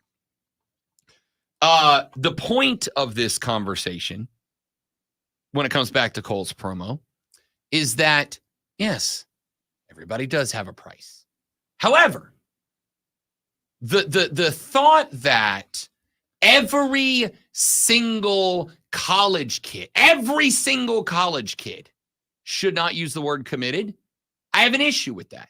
There are a ton of kids who are picking a school and finishing at that school. There are a ton of kids who are finishing their 4 years at one school. A ton. The problem is you don't want to recognize them. You want to be mad about the portal. And the problem I have with this is, as I am pointing out here with the example of the woman who cheats on you, commitment is a two-way street. Loyalty is a two-way street. If you are committed to someone and they are not returning that commitment back to you, you're a simp. You're a loser. Sorry, you're a chump. I don't know how many times I've had to tell friends of mine, dear friends of mine, you're a chump. Stop being a chump. Oh, I know she cheated on me, but she won't do. Yes, she will. Stop being a chump. Stop being a loser. Do better with your life. I don't know how many times I've had to have people tell me, Rob, you're being a chump. Stop being a chump. I don't know that there is a more devastating insult than you're a chump. I think that is I mean it. I would rather be called a straight up face, or, oh man, that's not as fun, or head, than I would be called a chump. Because a chump means you're getting walked over. A chump means you're getting stepped on. It's the most, I honestly think chump is the most insulting, maybe not vulgar, but insulting thing you can call a dude. And a one-way commitment, loyalty that only flows one direction, you are a chump. That's not good. So my response to Cole's promo there would be, the only difference between the commitment now and the commitment from 10 years ago in the good old days of college football is that now commitment has to be a two-way street. Loyalty has to be a two-way street. Here's a way to solve this. when a student athlete decides to go to a certain school, don't call them a commitment anymore. Call them something else. No, because you, A temporary employee. Lonzo, if tomorrow, yeah, let's call them temps. I've decided to temp at the Ohio State University this year. Next year, I might temp at Alabama. The year after that, I might temp at a lower school. But I this year I'm temping here. Here's the problem I have with the way that y'all are playing with this language. You and Cole both. I'm putting you on the same team here. All right, great teammates, like the Stockton and Malone radio. That's another good one. I nailed that one too. I get to be Malone because I'm taller. Yeah, okay. The mailman over here. The problem that I have here is that it is frustrating to me that if you dislike the portal, that's fine. But you are, and Cole distinctly in this promo, demonized the kids as opposed to the system. That's where I have the problem. Okay, it is the system's fault, without a doubt. Without a doubt, but the system is causing the athletes to be less committed. I disagree. The rules allow them to be fickle. All right, let me run Fickle. with my metaphor. Fickle. It's a good word. Let me run with my metaphor one more time. I am beyond committed to my fiance. I am prepared to commit to her for the rest of my life. And in September, I will, right? Yes, I'm making it about me. Welcome to the Rob Brown Show. I am prepared to commit to her for the rest of my life. But if I was to come home today after work and find her in bed with another man, I am decommitting immediately. That doesn't make me less committed now. What it is I am as deeply committed to you as I have been to anything in my life for my entire life.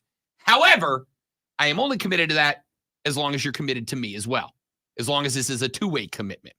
The only difference is now the schools have to be as committed back to the players as the players have always had to be to the schools. That is the case here. And so I don't recall, and I've been doing this a very long time. I'm going on 18 years in this business. God, that hurt a lot. After 18 years in this, I can say that back when coaches were gray shirting players, which is where you yanked scholarships from a kid, which didn't happen all the time, but it did happen. You know how many phone calls and text and emails and whatever else? We didn't have Twitter back in the day. We don't have Twitter now. Oh, God, you get it. You know how many tweets and texts and emails and calls I got back in the day when a coach would yank a scholarship from a kid and go, this is unbelievable. These schools are out here decommitting from kids. These schools are out here not living up to the obligation, the responsibility of the contract that they signed with that kid. Zero. That's how many uproarious moments I got. That's how many phone calls and texts and tweets and emails I got from people going, this unbelievable situation where these schools are decommitting from these players. I'm going to write promos about it. I'm going to go out there and rant. No, that didn't start until the players got to do the same thing that schools have gotten to do for years, but we're out here cutting 30-second promos about how these kids, they lack commitment. By the way, Cole, I don't know why I made Cole an old man. Yeah. I also made myself an old man, so I feel like it's fair. Cole, I got you, and I know Diesel's on our side too. So once again, Rob is on a lonely island. Bring it. Say hello to the bad guy. Stop demonizing the kids for something that schools have been allowed to do forever. Why would we come to your lonely island? You're not committed. No. I am committed. But I expect that commitment to me as well. I expect this to be a two-way street. A one-sided relationship is not a relationship. It's you being taken advantage of. I expect loyalty and commitment to go both ways. I also expect Lonzo to do an excellent job on the Sports Flash. College sports for me now it's college is a temp agency. I don't know why I didn't think of that before. The New York Knicks held on to home court last night with a nail-biting 121-117 win over in Indiana in Game 1. Jalen Brunson dropped 42, including going 14-14 from the free throw line. The Pacers had a chance to tie or take the lead late, but Miles Turner was called for a moving screen with less than 20 seconds remaining. Fixing the run game is a priority for new Panthers head coach Dave Canellis, but he's given plenty of players the opportunity to make headlines. Carolina agreed to a contract with veteran running back Rashad Penny. They also have Jonathan Brooks, Chuba Hubbard, Miles Sanders, and Raheem Blackshear. That's a lot of running backs. I'm guessing they're not all going to make the team. We'll see. Tune in this afternoon from 3 to 7 p.m. for our brand new local show, Wire to Wire. Cole Bryson and Diesel are committed to get you up to date on the latest local and national sports news. Great guests, and it's all Wire to Wire.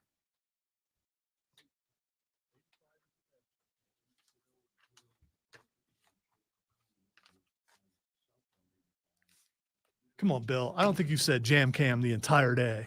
Very disappointed.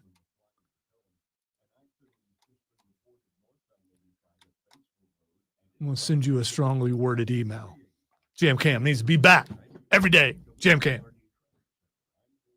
Actually, no. It would be better to not have a jam cam because that would mean there's no traffic jams. I was not committed to that take, apparently.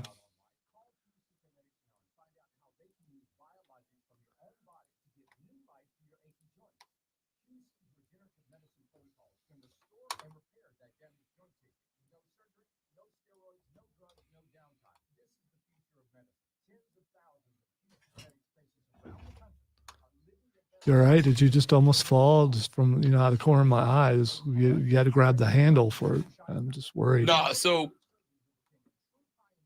here's my first world complaint of the day. This chair, because the bottom of the backrest sticks out, it's a lumbar chair. When I sit down on it, if I don't hold my shirt down, it pushes the back of my shirt up. And then my lower tramp stamp region ends up getting cold. So I have to grab the handle and make sure I pull my shirt down before I sit so that it doesn't raise my shirt up. Valuable lesson, kids. You never want your tramp stamp cold. Never want your tramp stamp showing. Unless you do.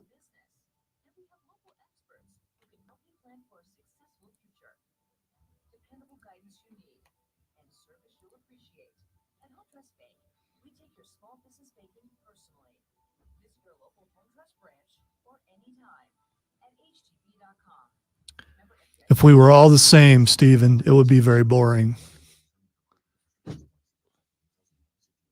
That's correct. Hey guys, did you know there's a generic form of Viagra that works just the same, but is 95% cheaper? And you can get it online at hims.com/joy. Through Hims, you'll get a free medical consultation to determine the ED medication that's best for you. Out of the four of us, I am the second most accepting of how things are today in college football.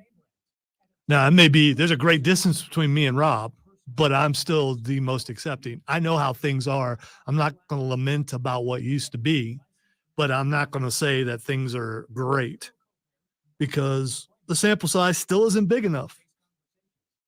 5 years from now, I'll be retired, I hope. Probably not. I ain't making it 5 years. They're going to retire me before then.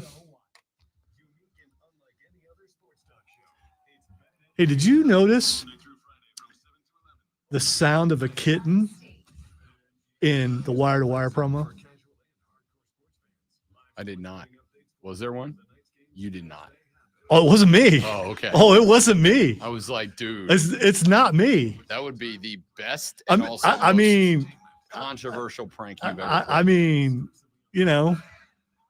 it could be that I hear something that's not there, but I'm pretty sure I hear a cat sound of some sort.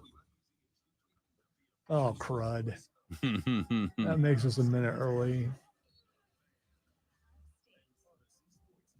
Screw it. The ID played early. What can I say?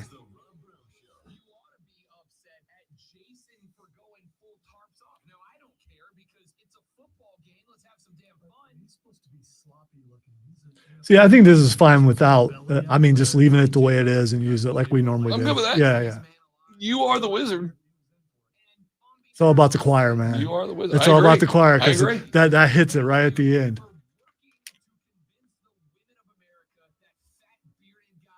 Yeah, it's the music leads in and Yeah. the choir hits, and this is perfect.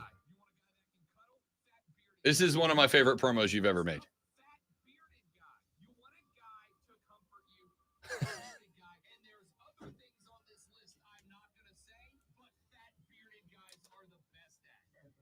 America.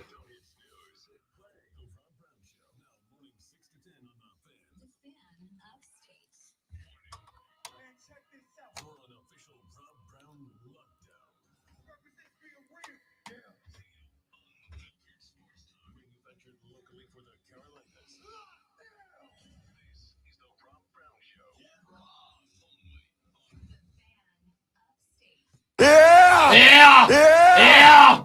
There it is. Button's a little sticky. That's weird. I mean, I hit it. The fourth, the final hour of the Robert Radio program. By the Starts way, right now. I didn't mean sticky like there's something sticky on the thing. It's the response between. What are you and Cole was doing not, over there? yeah, man? it's not. Yeah, I know.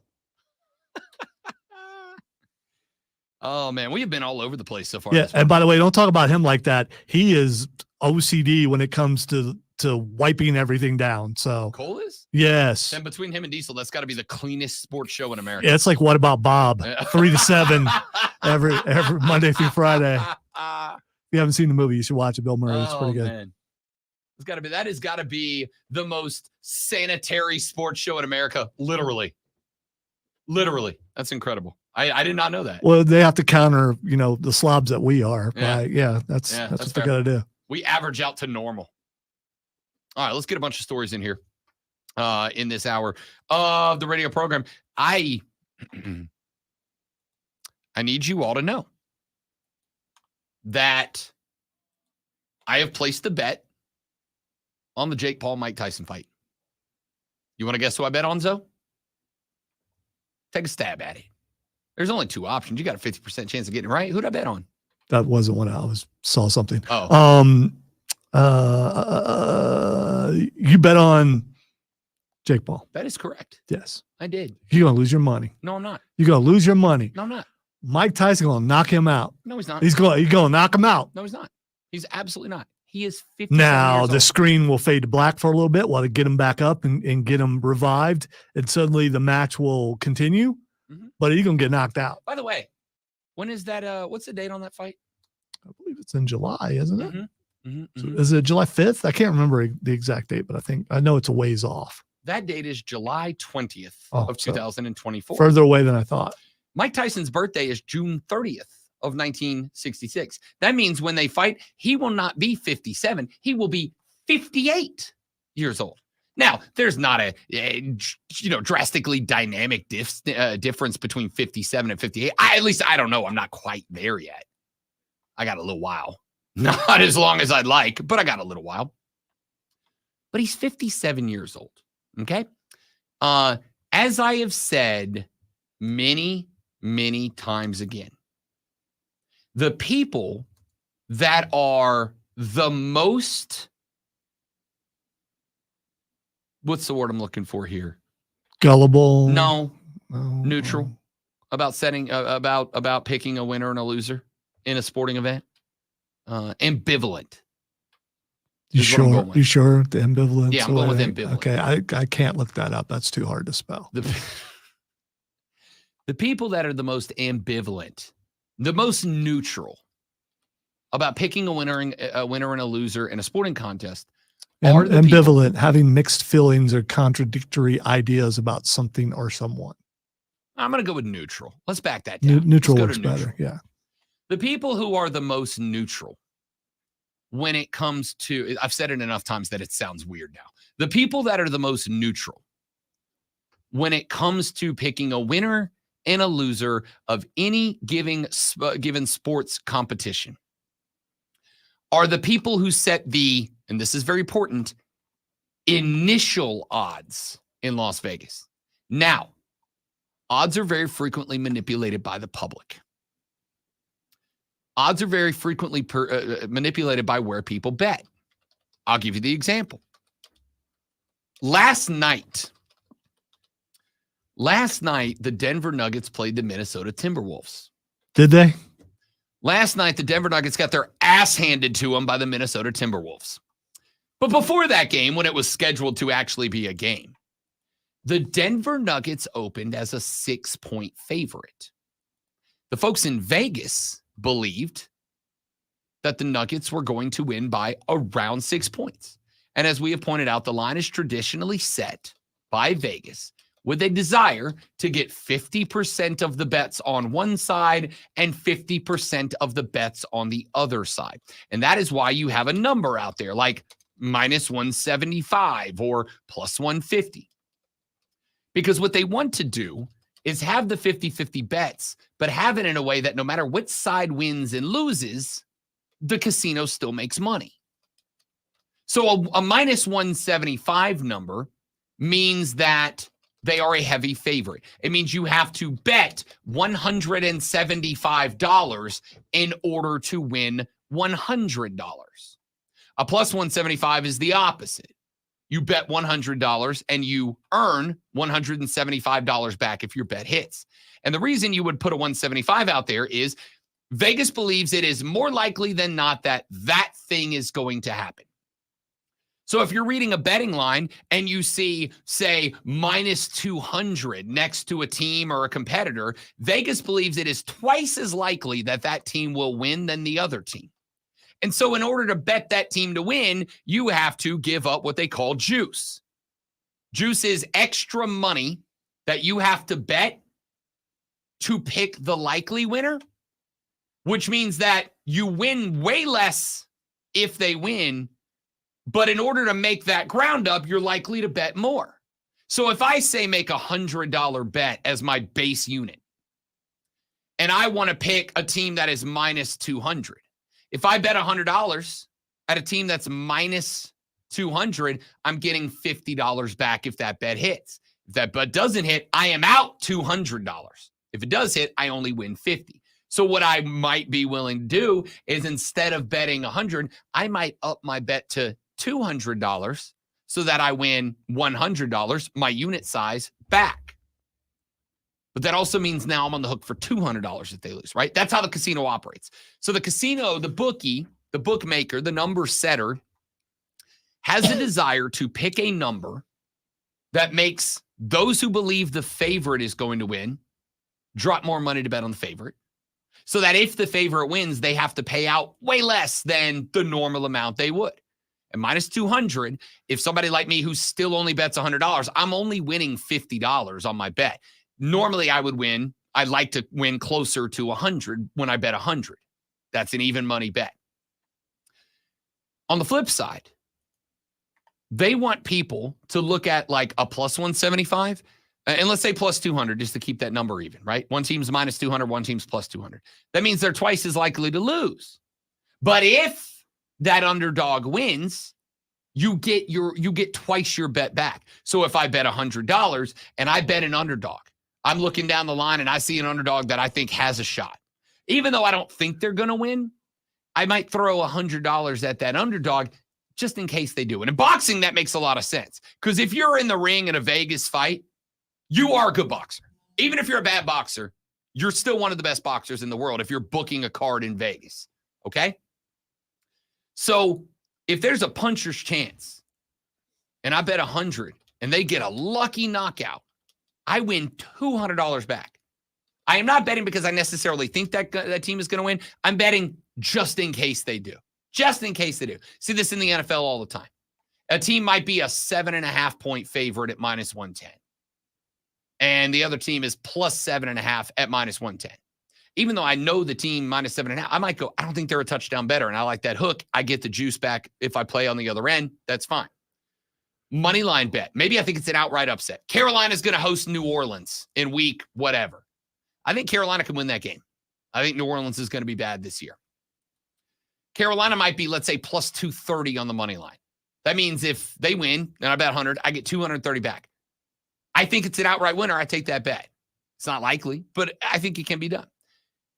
So that we are clear, the reason I'm explaining all of this to you is because Jake Paul is a minus 175 initial favorite. That means Vegas believes that Jake Paul is almost twice as likely to win this fight as Mike Tyson. Vegas is the definition of neutrality when it comes to setting this line. So where would the money be? If I were to bet on this fight, where could I make the most money? Betting on Tyson? Yes, because Mike Tyson is, and let me get the exact number because that number in fairness, that number may have moved a little bit because Mike Tyson has not fought in 4 years at this point. Mike Tyson is plus 135. That means if you bet $100 and Mike Tyson wins, you would get $135 back. So that's an underdog bet. It's a pretty big risk. It absolutely is. Jake Paul is minus 175, meaning you have to bet $175 to win 100 back, right? So I got to put 175 on the table, and Vegas puts a $100 bill. And I say Jake Paul wins, and they say Tyson wins in that case. So if Jake Paul wins, I get my 175 plus their $100 bill. If I lose, they get their $100 bill plus my 175. So the point here is Vegas is looking at this, and they are saying, Jake Paul's winning this fight. Jake Paul's winning this fight. And I think it's for two reasons. Nope. Number one, because Mike Tyson, who is, by the way, 57 years old and will be 58 when this fight starts at the end of July, is not only 58 years old, but he at this point is done. He may do an exhibition match every now and then. You hope it's like a charity match at most.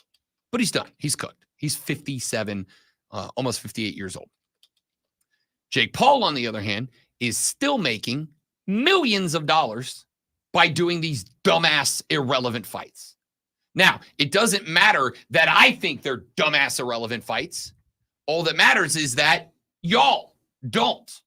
And y'all keep giving him money to watch this.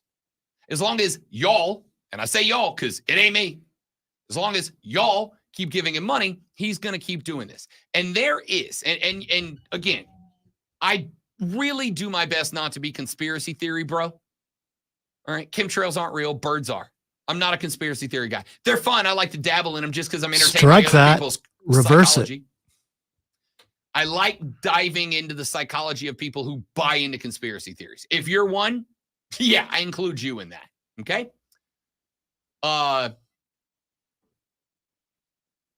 The theory for me is, as Mike Tyson tweeted out a couple of days in, I quote, yes, it's a real sanctioned fight with Jake Paul. That's what I was going to point out. It is sanctioned. Sure. That means those rules that supposedly are in place from Jake Paul, they can't do that, right? Because it's sanctioned. No, I mean, the fight can be sanctioned with stipulations. The agency, the Las Vegas Gaming Committee, has the right to say, this is a sanctioned fight with 12-ounce gloves and helmets. They can do that. It really is just like WWE. They can sanction a main event that is a street rules fight. They can sanction a main event that is a cage match. You can sanction a main event and allow the competitors to wear helmets and gloves. Sanction just means that they can promote it as a legitimate fight. And so people like Rob can't say it wasn't a legitimate fight because it was sanctioned, so that makes it real. Basically. Except for, that doesn't mean the competitors have to do that. Because let's also, I'm sounding like Lonzo here. It's a work. All right? Everything's a work. Let's be real here. Mike Tyson tweets out, it's a sanctioned fight. How many people you think that were on the fence about that, but weren't really sold on the fight because it was an exhibition with some dumb rules, suddenly went, oh, now I'm in. Yeah, I'm waving my hand. Right. I was once like, yeah. Absolutely. If it's sanctioned, then if it's not sanctioned, then Rob is probably right. But if it's sanctioned, there's a legitimacy to it that makes it seem more real. Absolutely. And yet, this has been the biggest pox on boxing forever and ever. A pox upon you, boxing. As has been the biggest pox on the sport that I truly do love for as long as it has been a thing. A sanctioned fight does not mean that the guys in the fight are out there giving it the old honest best. Okay? Now, is Mike, who has been a on a redemption arc. Let's say that. Let's say he's on a redemption arc, like a great movie. Does Mike seem like he's in a healthier mind space than maybe he was back when he was a cannibal? Yes. Yes, he does. Is there the chance, as Lonzo, I think, is hoping, that Mike gets hit in the face and snaps and murders this young man on pay-per-view? All right. Yes, Don't put that just on me. You're hoping the same thing. I know you don't believe, but you're hoping the same thing. Correct. The difference is I think you want it to be a boxing match, and I want Psycho Mike. Well, Tyson said, plans changed once you get punched in the face or whatever. Sure. And he meant him. He wasn't talking about anybody else. He's talking about him. Once he gets punched in the face, if he gets that look we've seen before back in the day that scared people half to death and did not want to get in there. And yes, I know he's 57, but there may still be just a little something in there. And if Jake Paul is not really a boxer, like I believe some people have said, he's not really that good, a punch from Tyson can take him out. I don't disagree. Now, again, I do not know if they are going to wear the shells on the dome. I don't know if they're wearing the helmets or not. I have not read anywhere. People can get knocked out with those things I on agree. too. It's much less likely. Okay? It just is. It's much less likely. You can still take a shot on the chin. And let's be honest, I don't think Jake Paul's chin has truly been tested because I think the couple of guys that did hit him on the button were pulling punches. Shells do protect your ears, though, right? They do. They wrap around the side of the head, and they have a crown around the temple. Yeah, but that's not what I meant. You can still hit a dude in the mouth. No, yeah, but you can't bite their ear off. Correct. Oh, okay, got it. Good joke. Good joke. I missed it. I'm an idiot. Good joke.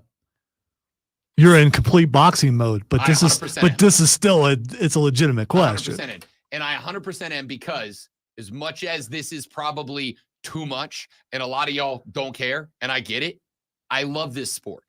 The dislike of the Paul brothers is not because they're YouTubers, although Jake or Logan did some pretty gross stuff early in his career. I think he's a better guy now. He's an awesome professional wrestler, by the way. And by the way, from what I understand, his YouTube podcast is now immensely entertaining.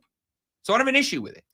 The early stuff he did was very exploitive, and I thought it was gross. He has a lot of wrestlers on, a lot of sporting 100%. Guys on it, and but he only got there because he was exploitive early in his career. Right. I don't think going to a forest and filming people who committed suicide to put on your YouTube channel is a justifiable way to get fame. But that's just me.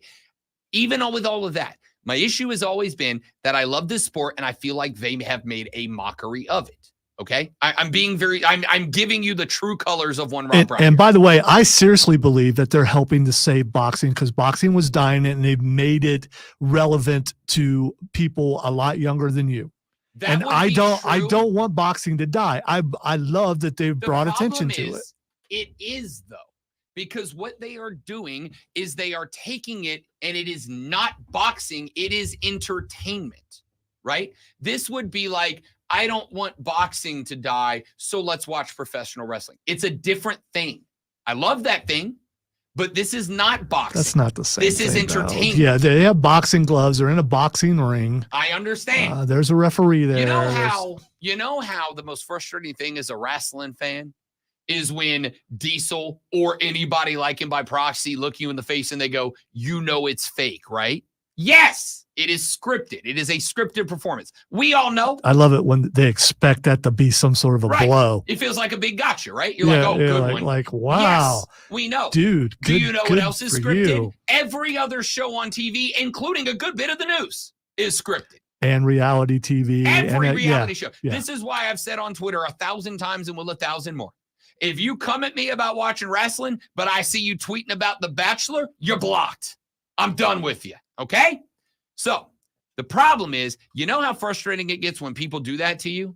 That's the same frustration level I have when people call this boxing, because it's not. By the way, when people do that to me, I feel sorry for them because they're closed-minded and I don't believe they're genuine. Whatever your frustration level is and whatever the reason behind it, that's how I feel when people call this boxing. It's not.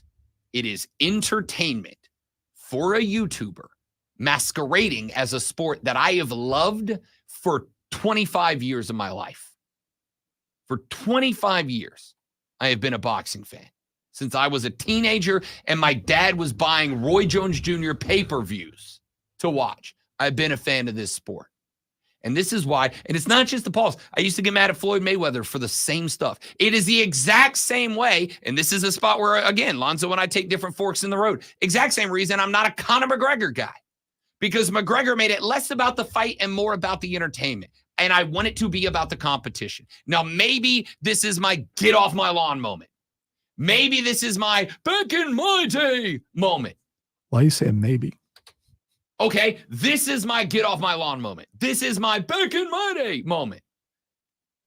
But back in my day, which was a Tuesday, by the way, back in my day, the sport was based around the competition. Now, it's not to say there wasn't elements of show to it, because there always has been. What year was this? 1995. Back in the day. Was in 1995. That's a long time ago. Very long time ago. All right. Like I said the statement earlier, I've been in this game almost 18 years, and it physically hurt me to say it. But back in my day, in 1995, when I was watching the early Roy Jones years, it was about the sport. Doesn't mean there wasn't show. Roy loved put on a show while he was fighting, but you know what else he did? Beat people's ass.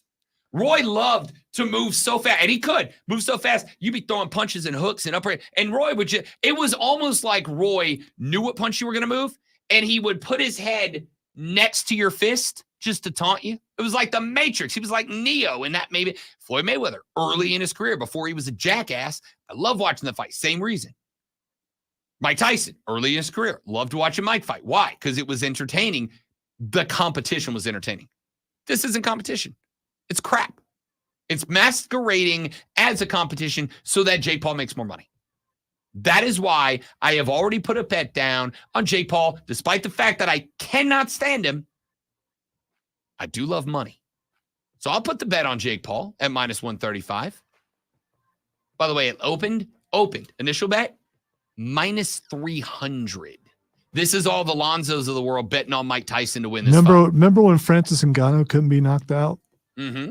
You remember that? Yeah, but what does Francis Ngannou do? Actually fight! Well, he was It's genuine. He was an MMA guy who decided to try boxing. And then did what? Boxed like a good-ass boxer. And then found out maybe not as good as he thought he was. Let's take a break. We'll come back here. Got a few more things that I want to get to before we get up out of here for the day. I am Rob Brown, the Gritman Lonzo on the ones and twos. The Rob Brown Show rolls on. It is the Fan Upstate. Yes, Steven. Mike Tyson is plus 135 to win this fight.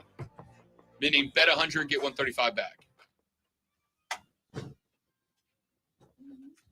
Tyson needs a bag and Paul needs attention. SMH. Nailed it. Are they? Coming to do a piece on me? Yeah. Oh, man. All right, guys. Give me 45 seconds. I'll be right back.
Oh man, the fight is a work, brother. Like life itself. We're going existential. No, life. In the chat. Life definitely is a work. I mean,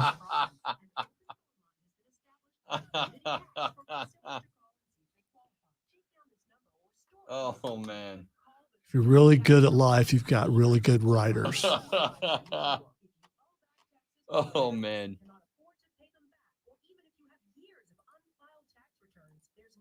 Franz Kafka, wrestling fan.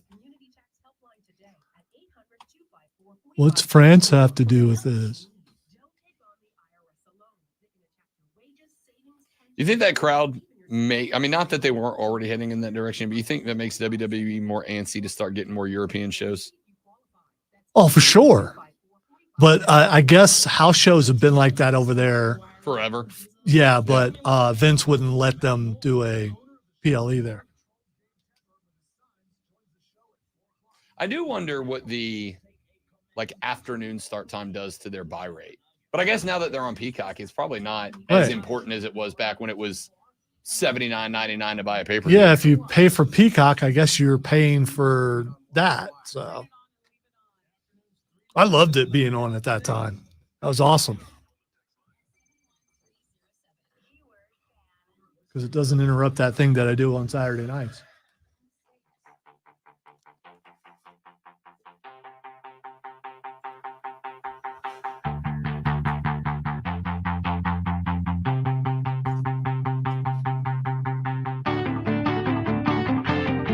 Why is this so catchy?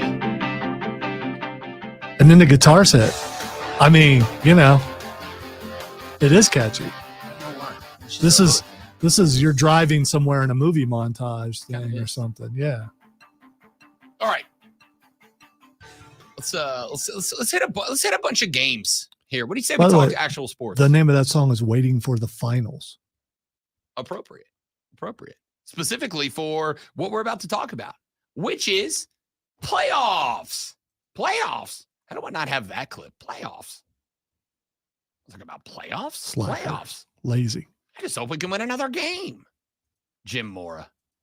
There's a name I haven't said in a long time. Saints coach for a while. Oh, tragic. We were awful. Really, when I think of him, I think of Indianapolis. For sure, but he did coach the Saints for a while. Okay, I want to talk more NBA, and we'll get to some NHL here because I do want to fix the Carolina Hurricanes. They're not broken. They are still the favorites to win the East, but they are down a game to the New York Rangers. There's a problem with teams playing New York teams right now. New York is feeling itself right now. And I know that because Cody Decker, who lives in New York, my co-host on Saturdays, Bet for the Cycle, live from noon to 4 on the BetQL Network every Saturday, including this Saturday. Join us, won't you? Search BetQL on the Odyssey app, and you can listen live. Or stream us on YouTube and all that, too. So, Deck, who lives in New York City, but is an LA kid, grew up on Santa Monica Boulevard. We need a daily Sheryl Crow reference on the show. Yeah. Anyway, LA guy, but he lives in New York now. Broadcasts from New York. Now he does a nationally syndicated show, but he broadcasts in New York. And obviously, when you do national syndication, you play the hits. Knicks, Lakers, Cowboys, yada, yada, yada. The Knicks, the Rangers, the Yankees, all very good. And as much as I will absolutely on the Mets as often as possible, they're not as bad as they should be, to tell you the truth. They should be much, much worse than they are as they currently sit now they're a game below 500, but they were above 500 until a couple of days ago. The point here is that New York's feeling itself right now. And New York is a very tough place to play. Very tough place to play. Any sport, right? So Carolina going to New York to play the Rangers that's a big ask in the second round. This is exactly and precisely the reason that having the 1 seed is as important as it is, specifically in hockey. Hockey barns in the playoffs are a different breed of cat, man. It's a different type of game. As somebody who's done all the sports and covered them all live and in person, I am telling you, there is no more intense arena than there is a hockey playoff arena. It just hits different. College basketball has like 2 or 3, 4, 5 maybe arenas that are like in that mix, like Duke, North Carolina. I don't know, Florida, but it's a short list. Every playoff barn is a hot barn at hockey. So going to New York and winning is tough. And that's why I want to talk about the Canes. But before I get there, let's put a bow on this Denver Timberwolves thing.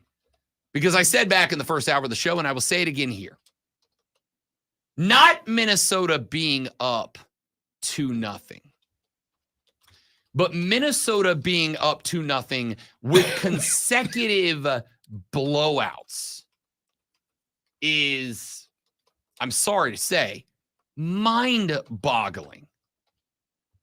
Their point differential in the second round of the playoffs. This is supposed to be progressively more competitive as we get towards the NBA Finals.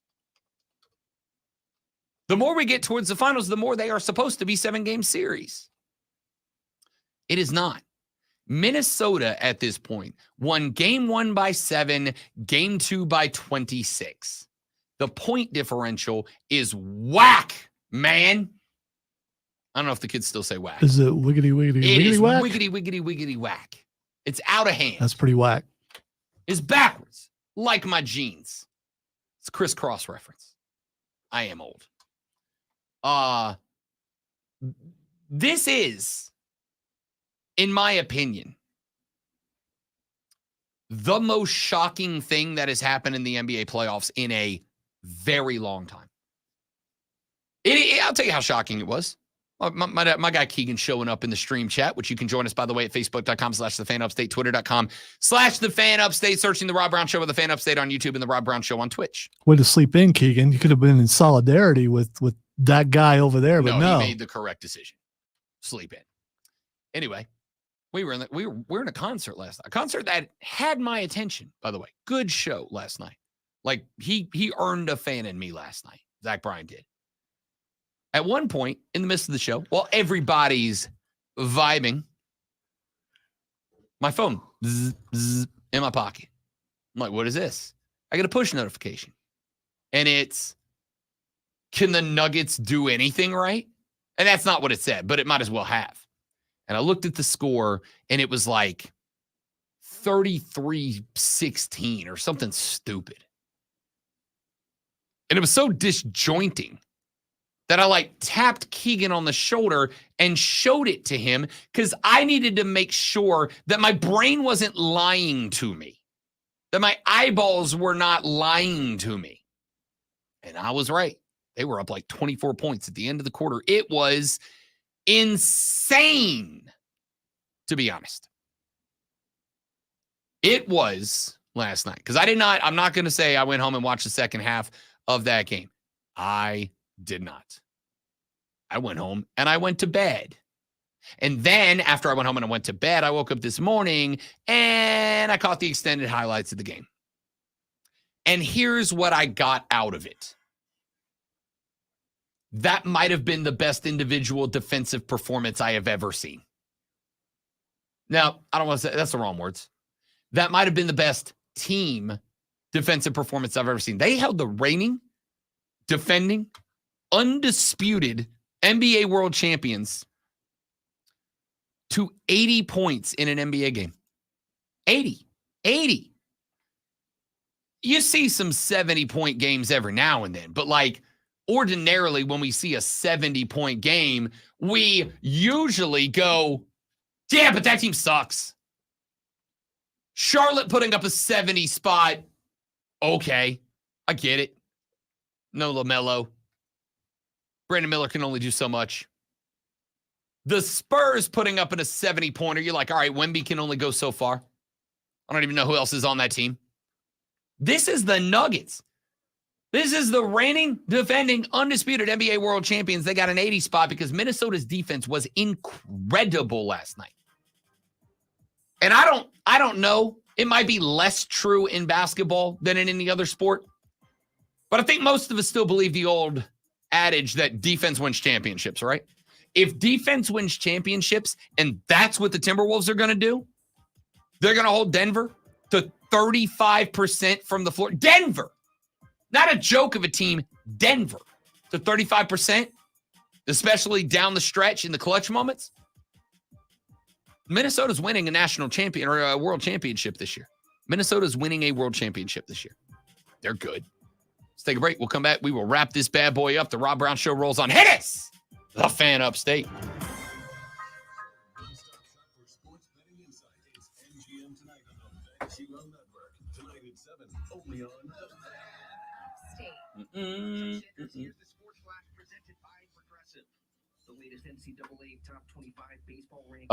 Guys, got to take a quick break. We will be right back.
You wrestling fans going to be here, going to want to be here on Monday, because while I am in the process of confirming the details, we did just get our first interview for Monday, which of course, Monday Night Raw right here in Greenville, South Carolina on Monday at the Bon Score Wellness Arena. This will not be spoilery, but I'm so glad I can leave my hair down. That's all I'm saying. I mean, I think I'm willing to say who it is. We just don't know the time yet. Well, what color are you going to wear? I mean, are you going to? I'm going home to buy a shirt today. Yeah, I can't do that. You talk about I'll fanboy out. Wearing the concert T-shirt to the concert. Yeah, that's which I think you don't is. Subscribe to that. I don't. Okay. I don't. But you do now for this one? No. I was talking about you. Yeah. Yeah. Listen, I don't care about this. I don't have a problem with that, but you already have purple. I already have purple. I mean, if we wear purple, we just happen to wear purple on that day. For those of you that have not figured it out at this point, at some point on well, you got Monday, what, 4 choices there? 5? Yeah, we narrowed it down. 5. But it will not be someone who was referred to as a Funko Pop last night. It will not be him. Although I just thought of a question that I want to ask now. So what size hat do you wear? No. How much do they make fun of a certain person? Yeah, fair. Joining us Monday on the show will be your WWE World Heavyweight Champion, Damian Priest, the Archer of Infamy. I'm honestly, I'm kind of pumped about that. Like Judgment Day they keep getting to a point where it's like, okay, I think we're at the end, and then just something happens. And I'm like, I'm all in. And now the interesting thing is they're telling that story within their own group now. Yeah. And I like that. And plot thickened again last night. Yes, it did. So again, when we do these interviews, we don't know what way they're going to go. So we know it's going to be good, but you know, for those of you that don't follow our wrestling interviews or have not had the chance to in the past, Lonzo and I prepare effectively two different interviews. We prepare an interview for guys in kayfabe or gals in kayfabe, and then we prepare interviews for guys and gals who are not in kayfabe, who are just being themselves, like they are the actor, not the performer. And with some, it's a mix. Some it's back and forth. Matt Hardy was back and forth. Lacey Evans, all kayfabe. Yes. R-Truth, not kayfabe at all. But that's just who he is as a dude. So that was real good. Anyway, coming up on Monday, I will announce the time as soon as we confirm it. We're working on that right now. But somewhere during the show, WWE World Heavyweight Champion Damian Priest will swing by, and we'll have him on the air with us. And Rob and I will look short, which just doesn't. I don't know how tall he is. I thought he was like 6'5", but I could be wrong. 6'5". You're right. Yeah. Damn. That's rough. I mean, you can wear some platforms or something. I mean, I'd fit in. I don't know. Do I go full goth Rob on Monday? All right, we'll let you know when we get that time confirmed. But I did promise you a little hacky talk here on the way out. So let's go with that. Carolina Hurricanes on the road for game number 2 against the New York Rangers. And back in game number 1, a game that, let's call it what it is, it was a 4-3 victory that did not feel that close. Mika Zibanejad had a couple of goals. Vincent Trocheck had a goal. They did everything right. And Igor Shesterkin, who has been spectacular in these playoffs, had 22 saves.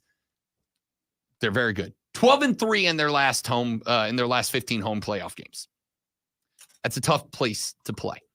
So, what do the Canes need to fix if they want to get out of there with a win tonight and not come back to Raleigh a pair of games in the hole? And as far as I'm concerned, effectively make 2 games back-to-back must wins down the stretch.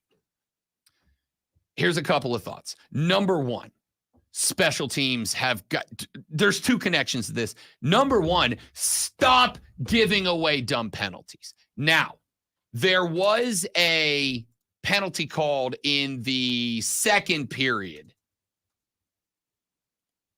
that I had a real issue with. There's a cat by the name, Lonzo, of Tony DeAngelo. Hey! Cat on the Canes by the name of Tony DeAngelo. Tony DeAngelo, who, by the way, was a former New York Ranger, because of course he was. Tony DeAngelo, 6 minutes and 41 seconds into the first period, went into the dome of Will Coyle. Now, it was called a 4-minute major for a blow to the head. He had to go to the box. New York scored like 18 seconds into the power play. And it was Zibanejad's first goal. He got another one later. But they scored 18 seconds into the power play. I am going to tell you that I had a real problem with that call because the hit itself was clean. The way I saw it, DeAngelo skated into Coyle. And when he went in, PK Subban said the same thing. I said it, the lady friend and I were watching. I was watching, she was with me. And I was like, oh, bleep that. She's like, what? I'm like, that's a garbage penalty, right? Hated that call. DeAngelo skated in on what was a clean hit otherwise. And when he skated in on what was a clean hit otherwise, to me, he pulled his elbows into his body. And once he made contact with the shoulder, he punched his arm through. Well, when he made contact with the shoulder, Coyle kind of, like, as a tackle does, Coyle kind of bent down to take the impact. And when D'Angelo was bringing his arm through the contact and Coyle came down, his arm kind of brushed across the chin. I did not see it as an elbow. I saw it very much as incidental contact. Now, perhaps I'm a little bit biased here because I am in favor of the Canes moving on. Obviously, it allows me to talk more about hockey.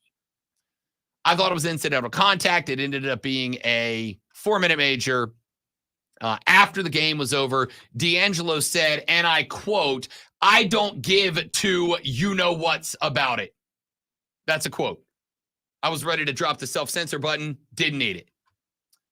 I have an issue with that call. But they ended up giving away some stupid calls later down the stretch. You cannot allow to go New York to go on the power play. New York is phenomenal on the power play. 2 New York goals on power plays in the first period. The Benejad's first and Trocheck's all on the power play. You cannot allow that to happen. You have got to limit the penalties. And I know New York plays very physical hockey. And of course, Carolina plays disruptive hockey. That's been their whole thing under Rob Brennemore. It is, let's play disruptive hockey. We want to fly. We want to hit. We want to take them off the puck. We want to play on the forecheck. We want to spend as much time in their zone as we can. Anytime a guy's coming across the line, I want you to hit him. There is no set spot on the floor for you. I want you to disrupt. Our best defense is just chaos. And that's great. But as any coach is going to tell you, if you're going to play chaos, you have to play controlled chaos. It doesn't matter what game you're playing. Football, if you're throwing 1,000 different coverages that look 1,000 different ways to an offense, you would better know exactly what your chaos is and how to fill it, how to flow within that chaos. Carolina's the same way. They want to play chaotic hockey. But in order to play chaos, you have to be able to control the chaos or the chaos controls you. I know I'm getting a little deep here, but I'm good at it. Stick with me. They were not playing controlled chaotic in game 1. They were just playing chaotic for the sake of playing chaotic, and New York took full advantage. Here's the second thing. Carolina came into this season as the number 1 penalty kill in the NHL during the regular season. They killed over 86% of their opponents' power plays in the season. They let the first 2 go for goals. Got to get that back. Got to get that back. You must control the power play. You cannot allow New York to dominate the power play like they did in the last game. The penalty kill has to be great. On the flip side, the Hurricanes had the number 2 ranked power play. Do you know how good you are to have the number 1 penalty kill special teams unit and the number 2 power play unit? You are the best in the game if you have the number 1 defensive penalty and the number 2 offensive penalty special teams unit. Yet, the Rangers killed off 5 power plays that Carolina had. Did not score a goal on the power play. Next thing they got to fix. You got to shoot more. They were number 1 in the game, number 3 in the game in shots on goal per game in the regular season with over 33 shots on goals a game. They had 17 block shots, 25 on goal in the last game.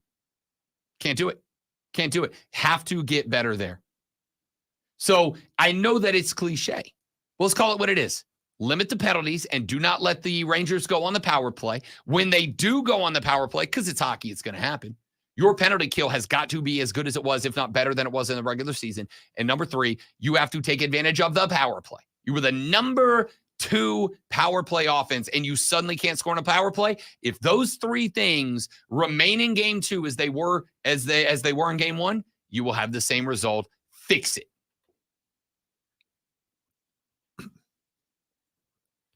Yeah, fix it. All right. I can't be any more inspirational than that. Yeah, I'm inspired to go do some more work. All right, the first thing that's Xing today is Rita Ora. Rita Ora. And this has to do with the Met. She showed up. Look it up. Look it up. Oh, you're. Am I close? Oh, yes, you are. There's a reason why she's trending, and are there 2 reasons she was trending? No, that was it. If I were you, don't look at it at work. Too late. I'm already committed. No, I was talking to them. Oh, gotcha. I mean, We know a guy. We're good. Okay, so she showed up wearing so first off, she's definitely wearing a skin suit under it. It's very evident. I'm looking at a picture. She is absolutely wearing a skin suit I under watched video and it did not look like Bro, it. I'm looking at a picture right now. You can see it under her arm. But that being said, can I tell you what she's wearing?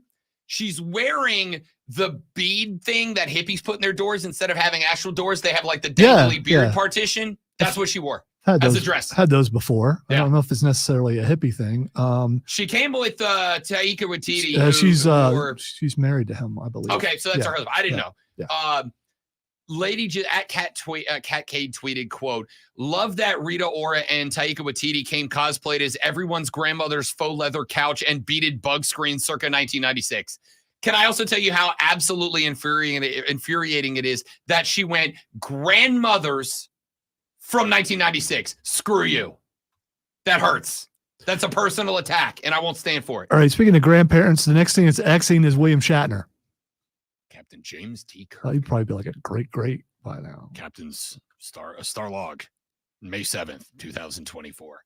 Captain Kirk is twending. Wow, struggling at the end here. All right, finish strong. It's his birthday, and he's 84. He is twending because damn it. He has said that he's willing to go back to Star Trek and let them de-age him. Do it. Yeah, do it. Because he died in the next generation. You know what I think? Do it as a cameo. Do it as a cameo. Let's do like a Star Trek multiverse, and let's have new Kirk go meet old Kirk. We already had new Spock meet old Spock. Listen, here's the problem though. His head has gotten a lot bigger. So that with the de-aging thing, they'd have to make his head smaller too. When you get older, it happens. It just does. That's fair. It just but the things they can do these days. All right, the next thing that is Xing is Superman. Superhero Comics episode 1 came out 75 years ago today. No, there's a James Gunn just released a picture of the newest actor to play Superman suiting up. But the more interesting thing is what's behind him through the window. And I haven't.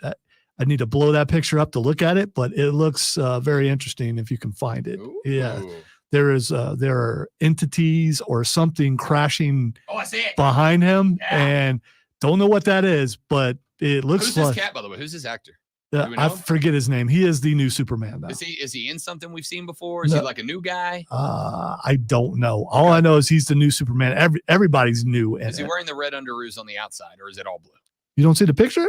I do, but he's like putting a boot on in the one that I see. Yeah, I don't know. So I don't know. That's the only picture that we've seen so far. So I don't know.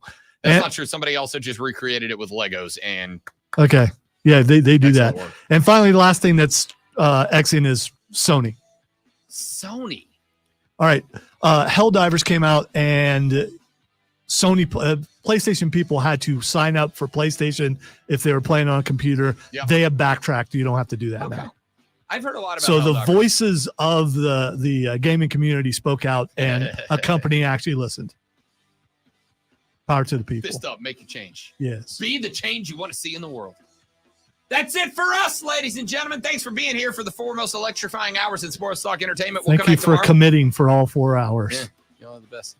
We'll be back tomorrow to do it all over again. But, and this may shock you, better. Have a great day. It's the Rob Brown Show on the Fan Upstate. Later. Yeah. Oh, I stuck the landing on that out. Well, I mean, I know it's late. But yeah, I know. Stuck the landing. Yeah, once on it happened, I couldn't put more music back in there. No, that's okay. I knew right where it was.